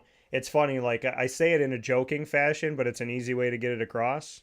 Is one of my friends that somebody I used to be friends with, and not because of this, but somebody that I used to be friends with, he had said to me in a walk one day, he said, well, we both believe in Jesus, and we both have the same God, and I'm Jewish and you're Catholic, so what is this? And I said, well, we believe Jesus is the Son of God, and you believe that he's a really, really, really, really, really good person. And so I was like, that, but we have the same God. And I remember at the end him looking at me and going, then why do we argue so much? Like, why do we fight so much as two different religions? And I said, well, we have the same God, so I can't answer you why. And Hindu, believe in one God. Buddhists separate but still believe in a higher power. And I always say to Buddha is our God, not the God of light, the God of water, the God of earth, the God of rain, whatever you want to say. And then, you look at, the Islamic faith. All of these faiths believe in a higher power. And so my question to you, Dukes, having a friend who's atheist, when you hear somebody say they're atheist or agnostic, how do you look at that choice in today's society and kind of unpack it a little bit? Because I feel like a lot of people say it, but there's really not a clear, and everybody has their own faith journey. But I'd love to get your thoughts on the agnostic atheist side of things, because you've experienced it, I've experienced it. And, I've experienced someone that's gone the other way. I've experienced someone I dated who is agnostic. When she dated me, I was open about my faith. And then a couple years later, now she's a Christian. She believes in God.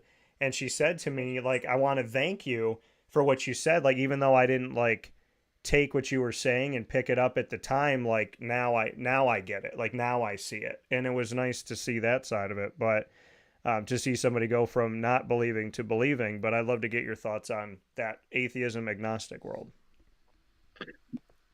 Well, to be honest, Dan, I don't know that many people who feel that way. Okay. And I'm not sure why I haven't run into more atheists than I have. Maybe it's because they know who I am, and they choose not to get into a relationship with me. Yeah. Because of my beliefs. I have felt that at times, not a lot, but I have felt that. I think that's more likely the case, that somebody who knows I'm a Christian chooses not to pursue the relationship. It's like you were saying earlier, Dan. I feel like I'm open to anybody to have a relationship, but I'm not going to get into a close relationship with you if the foundation of your life doesn't include God, because that's where I'm at. The facts is most of my good friends, my close friends, are also sports people, because that's what I'm interested in. Yeah. We were talking earlier about judging. Well, I struggle with that sometimes, Dan, because the fact is we do judge. If I look at my closest circle of friends, why are they my closest friends? Because I've made judgments. You like baseball, I like baseball. Let's be close friends. I hope I'm not offending anybody when I say this, but I knew from the time I was a teenager, cigarette smoke just really bugs me. Okay, I just can't stand it. I can't be around it, and I knew from the start that if you're a smoker, we're not going to be close friends, because I just can't stand being around smoke. Yeah. So if I know somebody's an atheist, I'm not going to try to beat it into them. I respect everybody's right to make their own decision. I don't want somebody to become a Christian because, and again, we talked about this earlier, because they were forced into it. You can't do it that. It doesn't work that way. Yeah, you have to choose it. If you want to be my friend and see how I live my life, and you see, if you see those fruit of the Spirit, if you see Jesus in me, great. But I'm not going to browbeat you into it. And if you choose not to, if you choose not to be a person of faith, that doesn't mean we can't be friends. But you need to know how I'm going to live my life. And I trust the Holy Spirit to bring people to Jesus. Yeah, and I, like you said, I think it's a great point, to say, like, listen, I don't turn anybody away. I just choose, who I'm going to spend. It's something I had to learn when I was growing up as a kid. I was judging because I had dated people that, had put alcohol in their life in a very not healthy way. And so I just associated, alcohol with cheating and alcohol with being drunk and alcohol with all these bad things. And my mom was kind of like, they're not all like that. Not everybody that drinks is like that. You have to see the difference. And what I realized was that, and I've said this to people, I've said, hey, you can drink whatever you want, however much you want. And I can accept that you exist in the world, but I don't have to sleep next to you. And that was like my piece of saying, I must accept that people are different than me, but it doesn't mean that I have to keep them close and constantly struggle with myself. And so, I think that's the important thing that we don't see as a society today is whether or not you like it, people are different, and you need to accept that people are different, but it doesn't mean that you have to put yourself in, a close-knit bond with people that are so astronomically different than you. I mean, you be respectful, you be kind, but you choose. And my ex-wife, even though we're not together, I will give her credit for some things that she taught me. And I remember she said to me, I said, there's a lot of people in the media that are just mean. And they're mean to me, and they don't even know anything about me. They don't know how to spell my last name. And why are they so mean? And she said to me, let me ask you a question. When you're sitting under the tent at the football camp, and all the media's together and everybody's in their cliques and they're ignoring you, when the players come off the field, what do the players do? I was like, oh, they wave, they say hello, they say, what's up, Dan? She said, okay. She said, what do the coaches do? I said, they say, what's up, Dan? They yell out, give me a hug. She said, are they doing that with a lot of other people? I said, maybe one other guy, not really. She said, okay, why do you care about the people that you're not going to break bread with, sleep next to, that aren't going to be at your birthday party? If these people are not going to be in the most intimate settings of your life, why does it matter? Accept that they are who they are and understand that you see them when you have to. But when you choose wisely. And I'm never going to take that away from her, that she helped to teach me that. Yeah. Here's another example. I think it applies to what we're talking about is with our language. It's one of the commandments is don't take the name of the Lord in vain. Well, we live in a world, and particularly in the baseball culture, where language is abused a lot. Mm-hmm. And I have people in my circle who see in me, they know about my faith, and they know I don't take the Lord's name in vain, and don't swear and those types of things, and sometimes somebody who's usually a pretty close friend of mine will utter a curse word, and then they look at me and they'll say, "Oh, sorry, Dukes," and I take that as such a high compliment that they recognize that that's not acceptable in my world. Yeah. Now, I didn't say anything to them. I don't say, "Hey, don't say that." Yeah. I said, "You're in a different world than I am right now, and I have to learn to accept that. Doesn't mean I approve of it, but that they would have the decency to look at me and apologize. I think is very telling of how important these things are." Yeah, and like I said, and I say it in the show all the time, I respect everybody else for being different than me if you are. And I just ask for that respect in return. It's not that I've never given it. It's that, people go, oh, he's talking about God, shut it off. This is a sports show. Why are you talking about God, shut it off? And I say, wait a minute. Just listen. Just listen. Because if you spent a couple more seconds, you would have heard me say, you're welcome here. You would have heard me say I dated a woman who was agnostic and she found her way to God, and I didn't push it on her.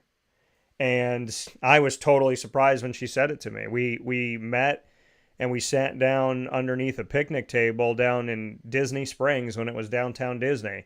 And she told me about all this, and I was blown away.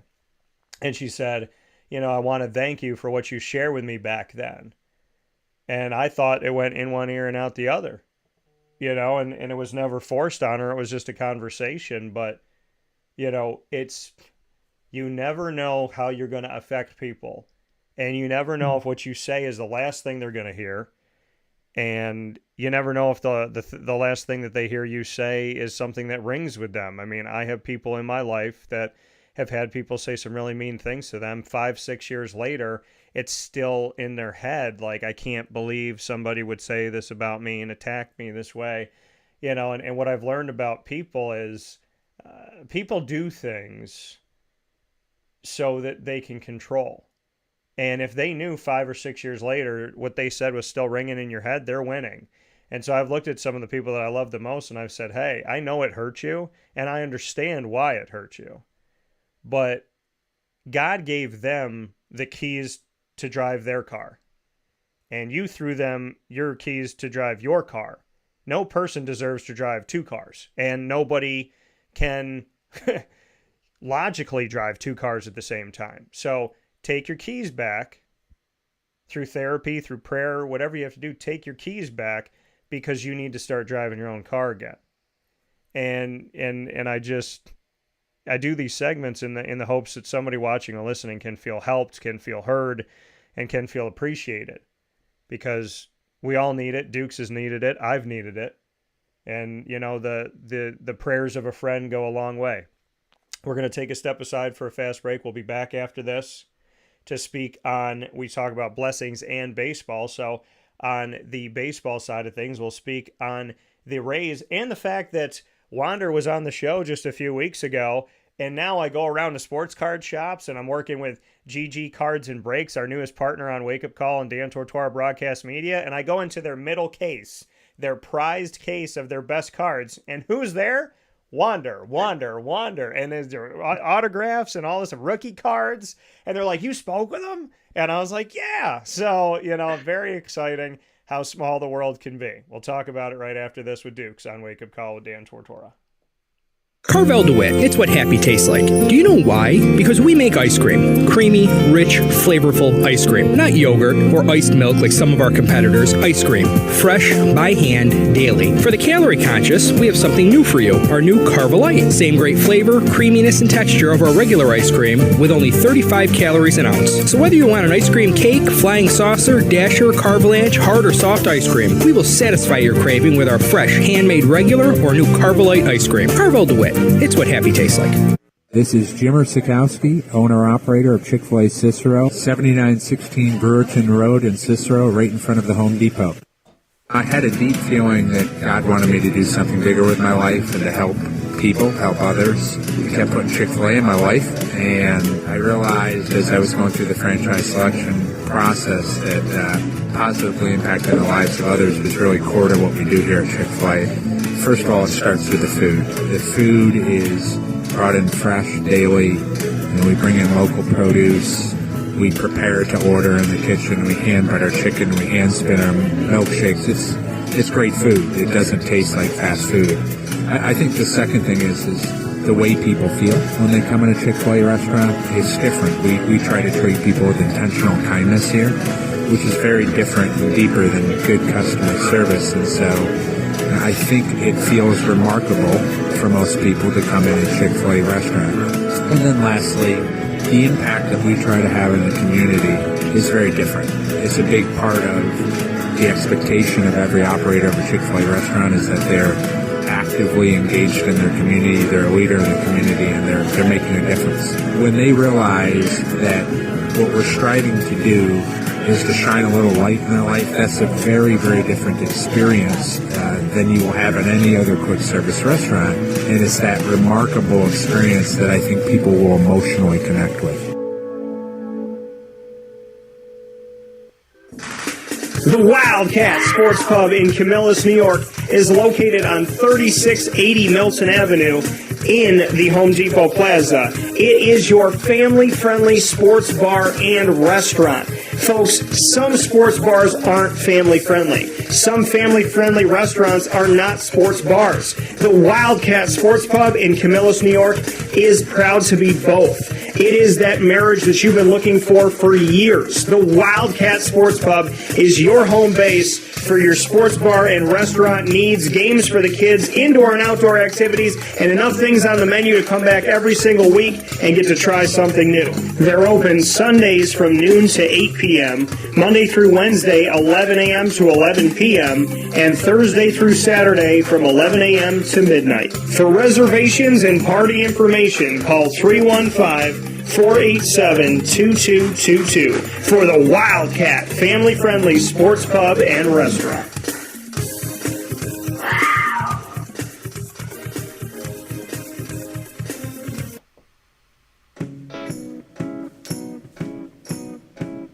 In these unique times, there are those in our community that give us a sense of normalcy and positivity. Pizza Man on 50 Oswego Street in Baldwinsville has been here for you for over 35 years and is here now. Call 315-638-1234 or order online at pizzamanbville.com to bring those familiar tastes into your home. And remember to come see our monthly on-site broadcasts centered around the community and our Baldwinsville Bees. Pizza Man in Baldwinsville. Any way you slice it, they're always here for you.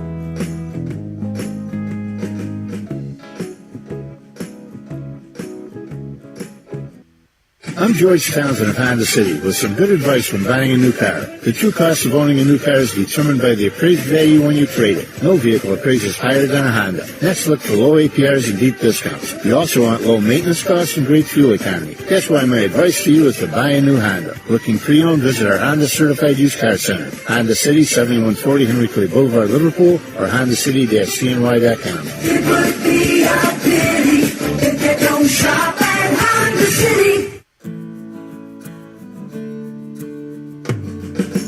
Our corporate purpose at Chick-fil-A is to glorify God by being faithful stewards of all that's entrusted to us and to positively influence all those who come in contact with Chick-fil-A. And what became increasingly clear from our success in Cicero is that people love Chick-fil-A. And also, I think we recognized that, we had a great opportunity to grow the brand and grow our platform. I felt incredibly grateful when I was selected to be a Chick-fil-A operator. I think what it's meant for me, what I've come to realize on a very deep level is that this is a calling for me. It's not a career, it's not a job. The Lord called me to be a Chick-fil-A operator and to use these restaurants to glorify Him and to positively influence other people. I'm blessed. I'm very blessed. Head to Chick-fil-A Clay on 3974 State Route 31 in Liverpool, New York. Welcome back here to Wake Up Call with Dan Tortora, here where sports meets life. Appreciate you being here every Monday through Friday from 9 a.m. to 11 a.m. Eastern Time. We're picture-in-picture with my guy Dukes Knutson, the Pressbox manager of the Tampa Bay Rays, for our bi-monthly Wednesday segment every other Wednesday from 10 a.m. to 11 a.m. Eastern Time called Blessings and Baseball. So we spoke about a lot of different things. We never know where the show is going to go and where it's going to take us, where the Spirit will guide us. And today I feel very fruitful coming off of this conversation, and I appreciate that as always from Dukes. So, and Dukes, you know what the hardest part of this, doing this picture-in-picture, is it makes me miss you more. So, because having this friendship over the last, decade plus, I am going to get my tail back to St. Pete soon, to the Tampa area. Hopefully cover some more games down there with Tampa. So definitely looking forward to seeing you sooner than later. But, I got to thank technology that we can at least see each other's faces and share this with people. But it's tough, right? We talk about friendships and the importance of them. And it's tough being away from your friends sometimes. And being away from the beach as well. I'm kidding. But no, being away from your friends is tough.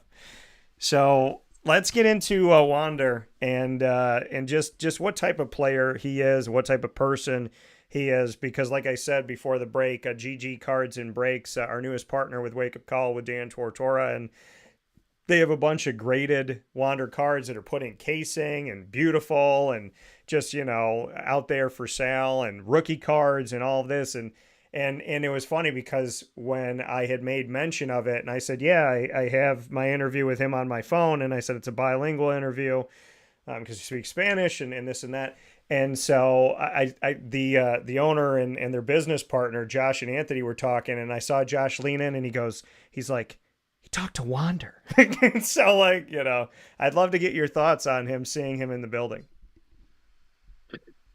Well, I don't know Wander well at all. Oh, okay. I'm not bilingual, and so I really don't get to know a lot of our Spanish-speaking players on a personal level. Obviously, Wander has been in the news a lot lately. It has somewhat frustrated me, probably because of my background. I was a high school coach for 30 years, and even though I'm not a parent, I think what happened to Wander, where he had to be benched for a couple of games, is being blown way out of proportion.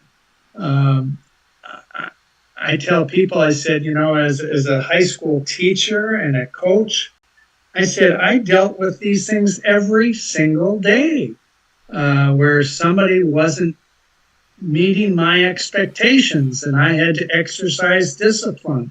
We talked about that earlier, about how the Bible tells parents to discipline your children. And that's exactly what I think Kevin Cash and the Rays did. They saw an opportunity. Now, a lot of people won't think of that of disciplining a child or a ball player like this as an opportunity. It's an opportunity for growth. And I was convinced from the outset that this is going to be a good thing. Again, I don't pretend to know Wander at all on a personal level, but you take a kid like him and you put $180 million into his hands and all this fame.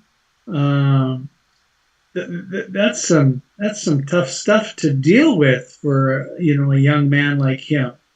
And I don't know the incidences that brought this on. I've heard stories just like you have, but I just see it. This is just an opportunity for Wander to mature and grow up a little bit.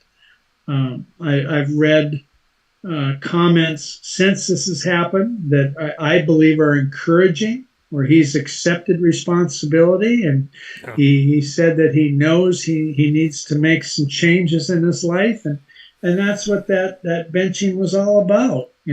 Wander, we want to catch this now so it doesn't become something bigger. And so that's how I saw it. Yeah, and hopefully, 22 years old, signed the biggest contract in franchise history with the Tampa Bay Rays, and so the hope is, obviously, that there is an opportunity now for him to learn and to grow from this, and verbal altercations with teammates, not hustling in some at-bats and in the field, excessive reactions, slamming bats and whatnot. Kevin Cash, the manager of the Rays, said, quote, multiple times that the way he has handled his frustrations have not been the way that we ask our players to uphold being the best teammate, end quote. And so, but I think it's important, you brought it up and, tackling, about parents having to reprimand their children, right? And to make sure that when they do something wrong, that you don't just turn a blind eye. Putting your hand, when a parent says, don't put your hand in the cookie jar, and you put your hand in the cookie jar, and then they don't do, and they say, well, if you put your hand in the cookie jar, I'm going to do something. Don't put your hand in there, I'm going to do something. And then they don't do anything. After a while, the kid's just going to eat cookies in front of you and smile with like crumbs all over their face. And I've seen grown people in their 30s whose parents did not reprimand them, did not ever tell them they were wrong, were afraid of them. And I don't want to offend my kid. I don't want to hurt my kid. I don't want to bother my kid. And now I see this person in their 30s and they just wreak havoc on good people all the time. And I'm like, your parents' decision to not raise you has now made you the world's problem. Like, now we have to deal with you, and now we're trying to raise you. And so, hopefully this is a teachable moment for Wander, and he could grow and excel from this, because you don't like to see a blemish, especially, on a team that has so much light. I mean, they're called the Rays, and they are the bright spot of Major League Baseball. So, I would love to see this get figured out. And and if you had anything else you wanted to add to that. Yeah, well, I don't understand, Dan, why in sports in general we allow things that we don't normally allow. We don't teach our kids this, just the way we act to frustration. And that's what was at least publicized, is that Wander wasn't handling frustrations well. As a high school teacher, did I get frustrated? Of course I got frustrated. Well, if I went up to my principal and started talking to him or her like you see a manager arguing with an umpire, I'd be fired. I mean, it's not acceptable. Why do we accept such behavior in the sporting world as, he's just trying to get his team fired up? I'm sorry. I just don't see that as a way to do it. Doesn't my team understand that I'm behind their back? Does it take me going out and yelling at an umpire to let them know I'm behind them? There's something wrong there's a disconnect for me with that. Throwing stuff. I don't understand, for example, running to first base. You brought it up earlier. Not hustling. I see that often in baseball. It's a routine ground ball to shortstop. So I'm just going to jog it down to first base. I always told my kids in high school, you don't know what that shortstop's going to do. Yeah. You don't know if he's going to miss that ball. You don't know if he's going to throw it away. I said, there's no reason in the world why you can't bust your butt 90 feet. And even if it turns out to be routine where you're thrown out by 10 feet, so what? You ran hard. You gave it your all. But we don't do that. We've let it slide in sports, and it bothers me, and I will. Most of my friends, they think it's great when a manager gets into a heated argument with an umpire. But again, I look at it more from my faith side. Is that how Jesus wants us to react to frustration? I don't think so.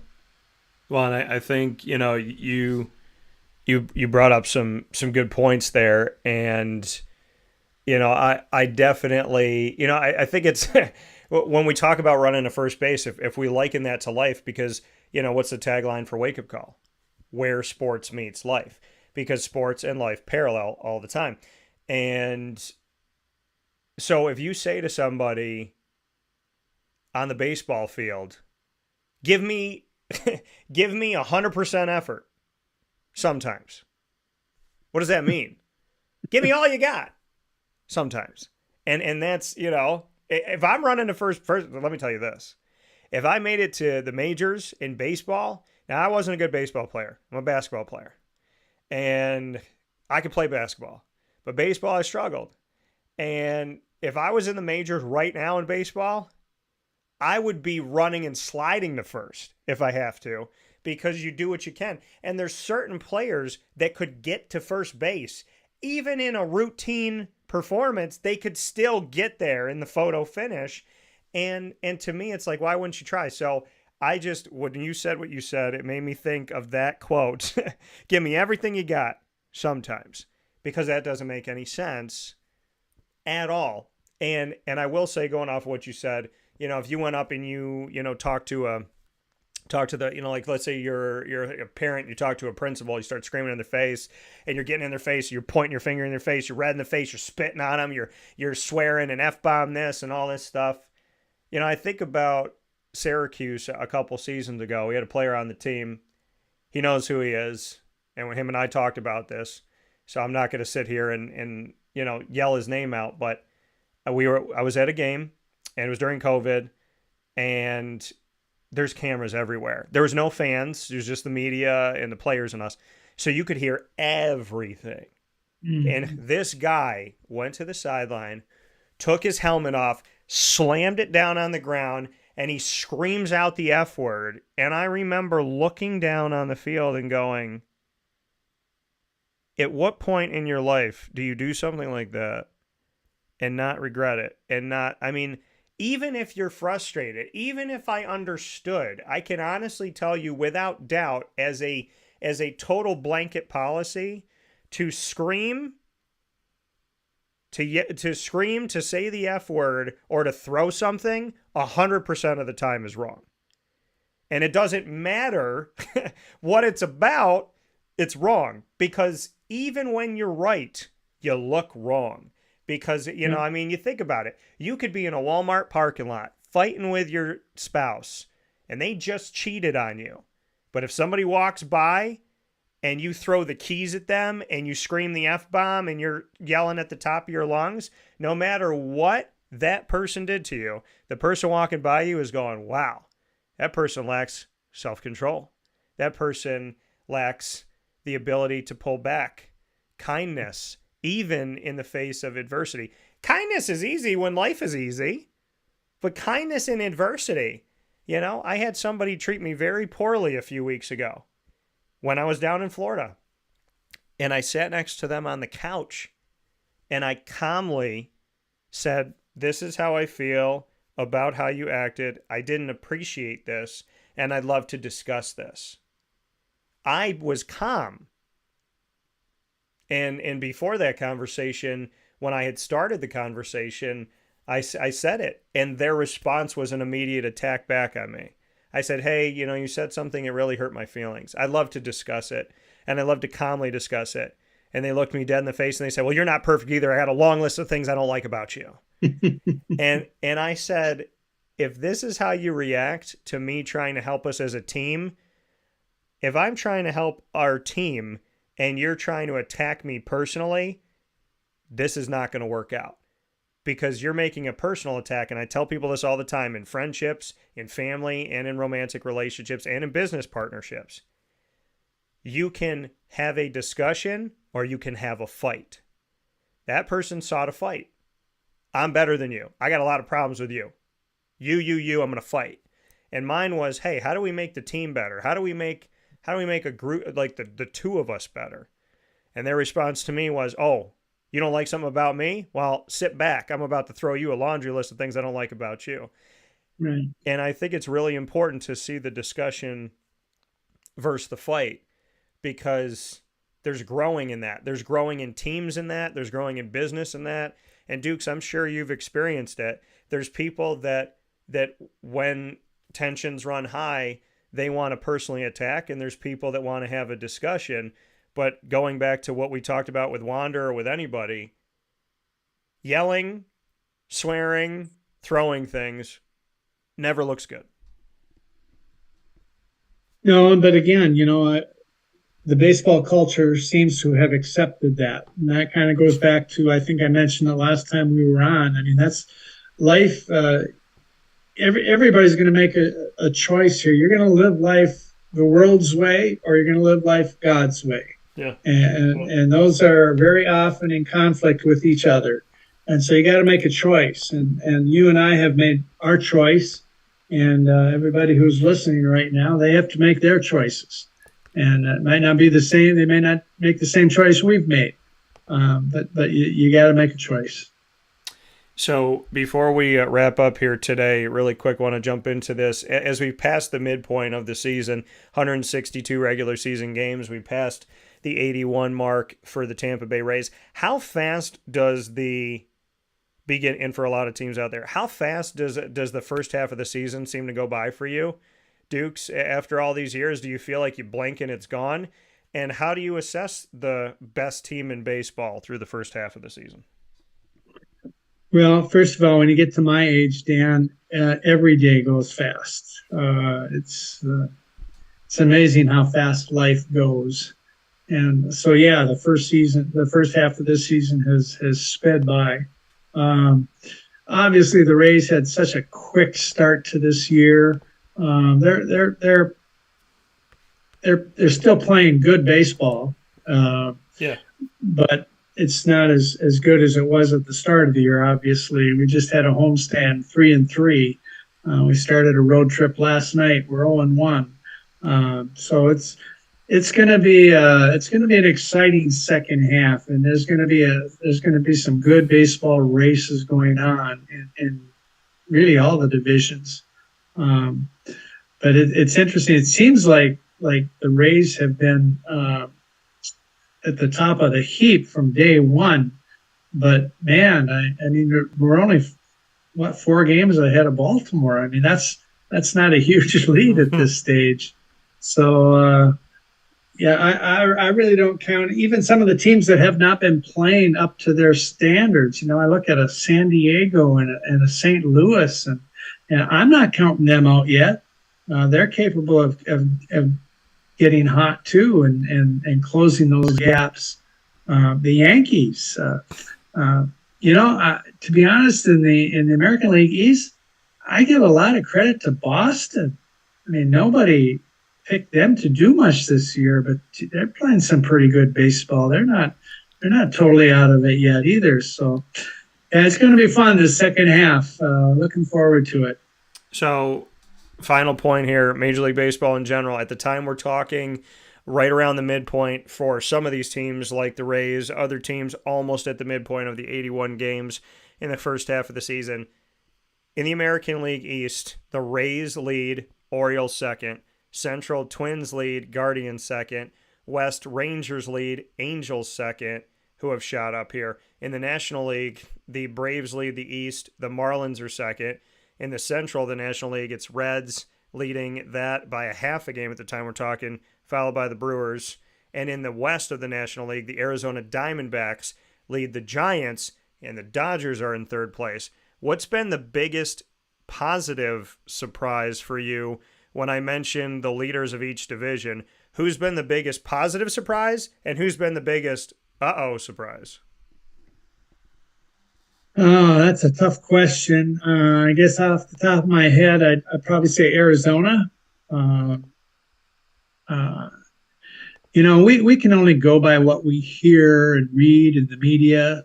You know, and I really thought the Dodgers were going to be Dodgers and Padres. I thought we're going to be duking it out there in that National League West. But here we are at midpoint, and it's the Diamondbacks and the Giants 1 and 2. So that, I suppose, to me would be the biggest surprise. In the American League Central, my Twins are in first, but I suspect that will change here in the next 24 to 48 hours. But Chicago White Sox is the team that I thought would be either at the top or near the top, and that has not been the case. The Yankees, you know, with the payroll they have and the players in their team, you know, I would have predicted them to be either at the top or second by now. But so there's always surprises. That's the beauty of baseball. You just never know. Yeah. Miami's another team that has been a nice surprise. So it's, you know, I'm one who likes to pull for those underdogs. So it's good to see those kinds of teams doing as well as they have. How about Pittsburgh? Now they've fallen off a little bit lately, but wow, they've had a good first half. Detroit is a pretty good ball club too. So yeah, a lot of surprises, and like you say, you never know in these games. So it's the beauty of sports. Yeah, it definitely is. So we'll see as we see this, you know, pitch come forward toward us as we continue to move forward here. We know coming up in early July, as I mentioned earlier in the week, we have the a plethora of events from Friday to Tuesday when it comes to All-Star Weekend. It's not a weekend anymore. It's almost a full week. So like it starts with the HBCU. It ends with the All-Star Game. There's a lot of great things in the midst of it. the MLB draft, of course, the home run derby, the futures game, softball game with celebrities. So a lot of great stuff coming up. And big shout out to the Tampa Bay Rays for what they've done. Big shout out to my Diamondbacks, because I didn't say anything to Dukes about what to say or not to say. We don't do that on this show. And I said, biggest surprise, first thing on his mind, Arizona. And like I tell everybody, I'm cautiously optimistic because I'm excited, but they have been known to be a half of the season team. So I need to see it continue. They're playing the Rays right now in a series. So I'm just going to kind of back away from it, but all I'm saying is let's go D-backs. So a lot of good stuff from that. And as always, talk about the Rays and having so much talk about faith here really means a lot to me, Dukes. It definitely put some rain on my soul today to kind of flower that. So thank you for that. And I appreciate you as always. And like I told you before, and I'll tell you again, I'll miss you until I see you again. Yeah, I look forward to it. You know that. So, and also people need to know, Dukes is the keeper of one of the greatest sweatshirts ever known to man, and like hoodies known to mankind, just like jerseys or just logos galore. I was looking for the Diamondback one because I feel like it might have been before the Diamondbacks came out, but we got to get you one that has a Diamondback on it. It's on there. Oh, okay. It's on there? All right. So, oh, yeah. Okay. Yeah, it's got all of them. It's got all of them. Okay. Yeah. Because I was like, when I saw that, I was like, man, I thought I looked good coming in. I got to step my game up. So, Dukes, as always, appreciate you. God bless. And thank you for everything. Bless you too, my man. We'll see ya. All right. Take care. Bye-bye. That coming from Dukes Knutson here on Wake Up Call with Dan Tortora, where sports meets life. In our special bi-monthly segment, Blessings and Baseball, talking about faith, talking about God, talking about community, talking about people of all different religions and backgrounds, and letting you all feel welcome. As we talk about God, we still welcome you into our lives. And, my life is full of people with all different backgrounds and beliefs and things that matter to them and whatnot. And so I definitely, as I always say, I welcome you into my life. And I hope that you can welcome me into yours, because I think this world only grows by loving when we're different, loving when we're the same, loving when we don't know what else to do, and loving when we know what to do. You're not, those 9 fruits of the Holy Spirit, they're not going to fail you, right? They're never going to fail you. You might think somebody takes advantage of it or advantage of you, and try being God for a day. But you look at this and say to yourself, love, joy, peace, patience, kindness, generosity, faithfulness, gentleness, and self-control. If we could all just do a little bit more of each of those things every day, what this world could look like. So thanks to Dukes for working to do those every day, and thanks to Dukes for working with those Tampa Bay Rays and being a ray of sunshine for me and a ray of hope for many people out there. So God bless to that. Blessings in baseball, changing the game on how sports broadcasting is done. We'll be back after this fast break, where sports meets life on Wake Up Call with Dan Tortora.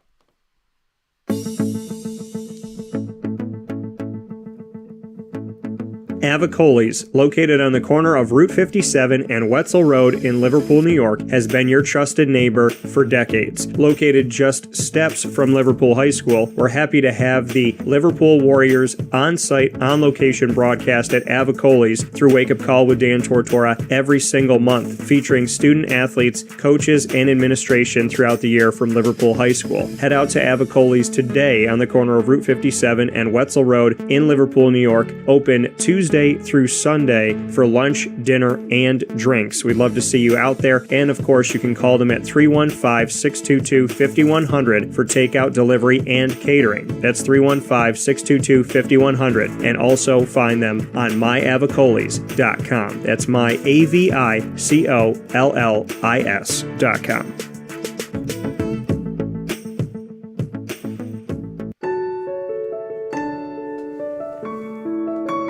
Having peace of mind when you're out of town that your furry-loving friend is safe and sound means taking them to Canine Campground, because we all know that when it comes to the love of our pets, it goes well beyond the call of duty to make sure they're safe and sound. Right, Lily? So take a ride to 242 Johnson Street in East Syracuse, New York, and see Canine Campground and where your dog will be staying. In the classic cabin, the executive cabin, the grand cabin, or of course the luxury cabin, because if you know Lily, you know she loves luxury. Now you don't have to wait to the last minute to find a family member or a friend that'll take your dog for a few days. Call Canine Campground at 315-299-4013. That's 315-299-4013. Their drop-off and pickup times are Monday through Sunday.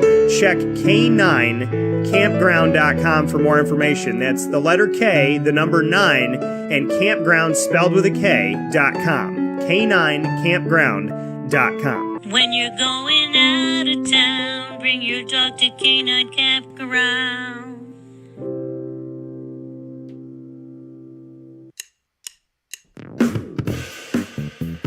PB&J's Lunchbox, the food truck that you love finding all throughout central and upstate New York, now has a street-side cafe. So when you're craving their traditional favorites as well as their out-of-box amazing menu items, you can now head to 663 Old Liverpool Road in Liverpool, New York. Located just minutes from the highway, the Thruway, Destiny USA, and Onondaga Lake Parkway, PB&J's Lunchbox Street-Side Cafe is there for you Monday through Saturday from 9 a.m. to 7 p.m., serving breakfast, lunch, and dinner all throughout the day. Get breakfast for dinner, dinner for lunch, whatever you fancy, including their award-winning grilled peanut butter and jelly sandwich. Find them at 663 Old Liverpool Road in Liverpool, New York. PB&J's Lunchbox, where we love to know what's in your lunchbox.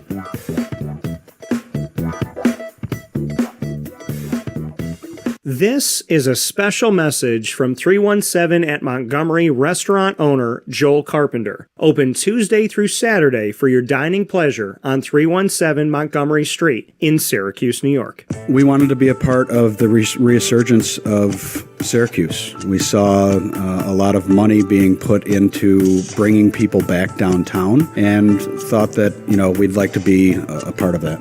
I love putting together a good dish where people see it first, they fall in love with it, and then it tastes just as good as it looks.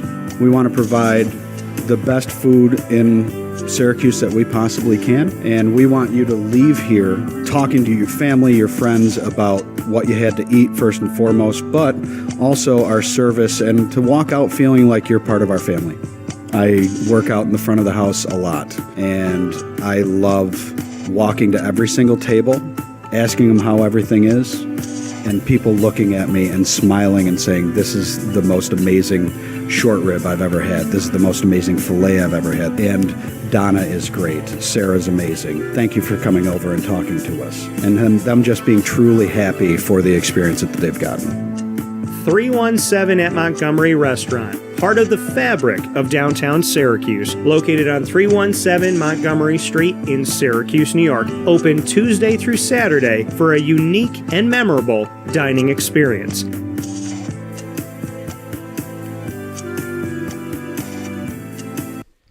Welcome back here to Wake Up Call with Dan Tortora, where sports meets life. Appreciate you being here every Monday through Friday from 9 a.m. to 11 a.m. Eastern Time. Under promise, over deliver, as we are here past our time, as we typically are, past 2 hours. YouTube.com, Facebook.com, both /WakeUpCallDT, and on WakeUpCallDT.podbean.com. Once the shows go live, they jump into the archive on Amazon Music, Audible, iHeartRadio, iTunes, and Apple Podcasts, Player FM, Podbean, Podvine, Spotify, Stitcher, YouTube, TuneIn, Boom Play, as well as Podchaser.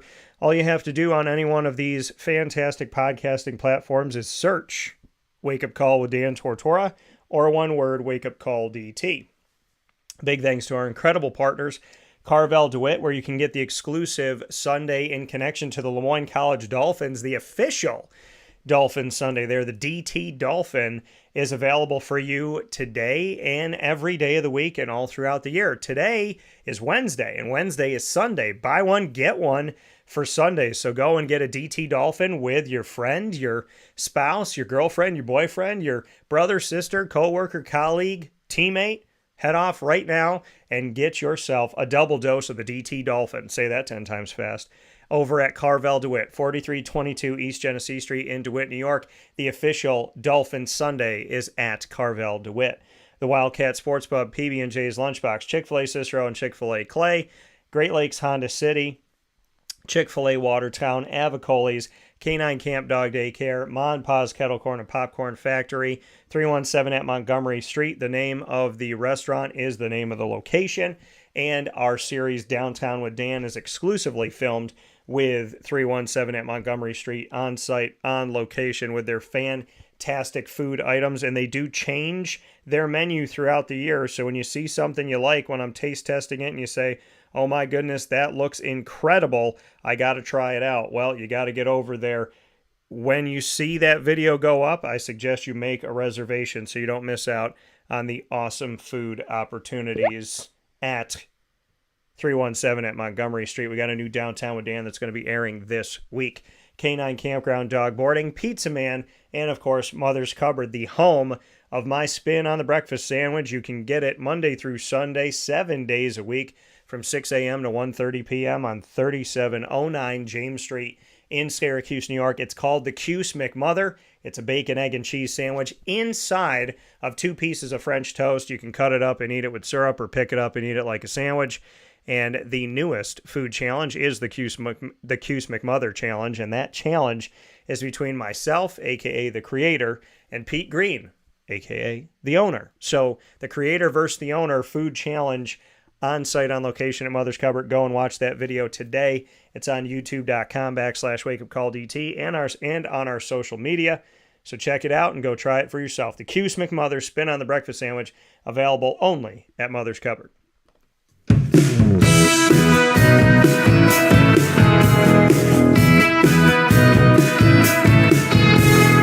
Wake Up Call with Dan Tortora is the exclusive multimedia marketing partner of your LeMoyne College Dolphins.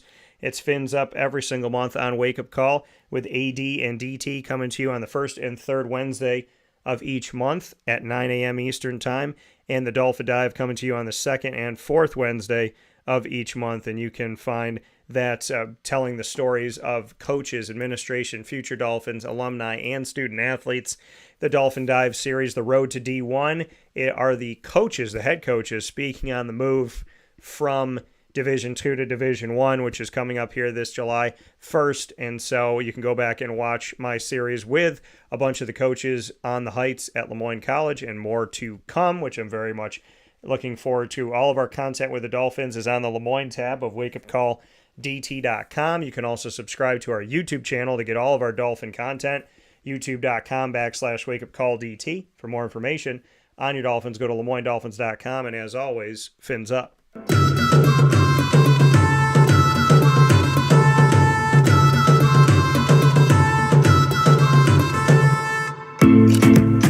When you want to know what all the buzz is about, you come to the Bobcat Buzz, exclusive multimedia marketing partnership with the Bryan and Stratton College Bobcats of Syracuse, is right here on Wake Up Call, and with Dan Tortora Broadcast Media, bringing you the Bobcat Buzz every single month with student athletes, administration, and coaches. We have covered teams that have made it to the national tournaments, teams that have won national championships, inaugural teams like the baseball team that just finished up their first ever season under first head coach Sean Peak, and the esports program with Brian Yurton taking over. So a lot of great stuff coming up, a lot of fantastic conversations, a lot of roundtable discussions, a lot of panel discussions that you're not going to find anywhere else. The Bryan and Stratton College Bobcats of Syracuse do it differently, and I appreciate how they do it. So with their stories to be told and us having the pleasure of telling those stories, you could find them on the BSC Syracuse tab on wakeupcalldt.com.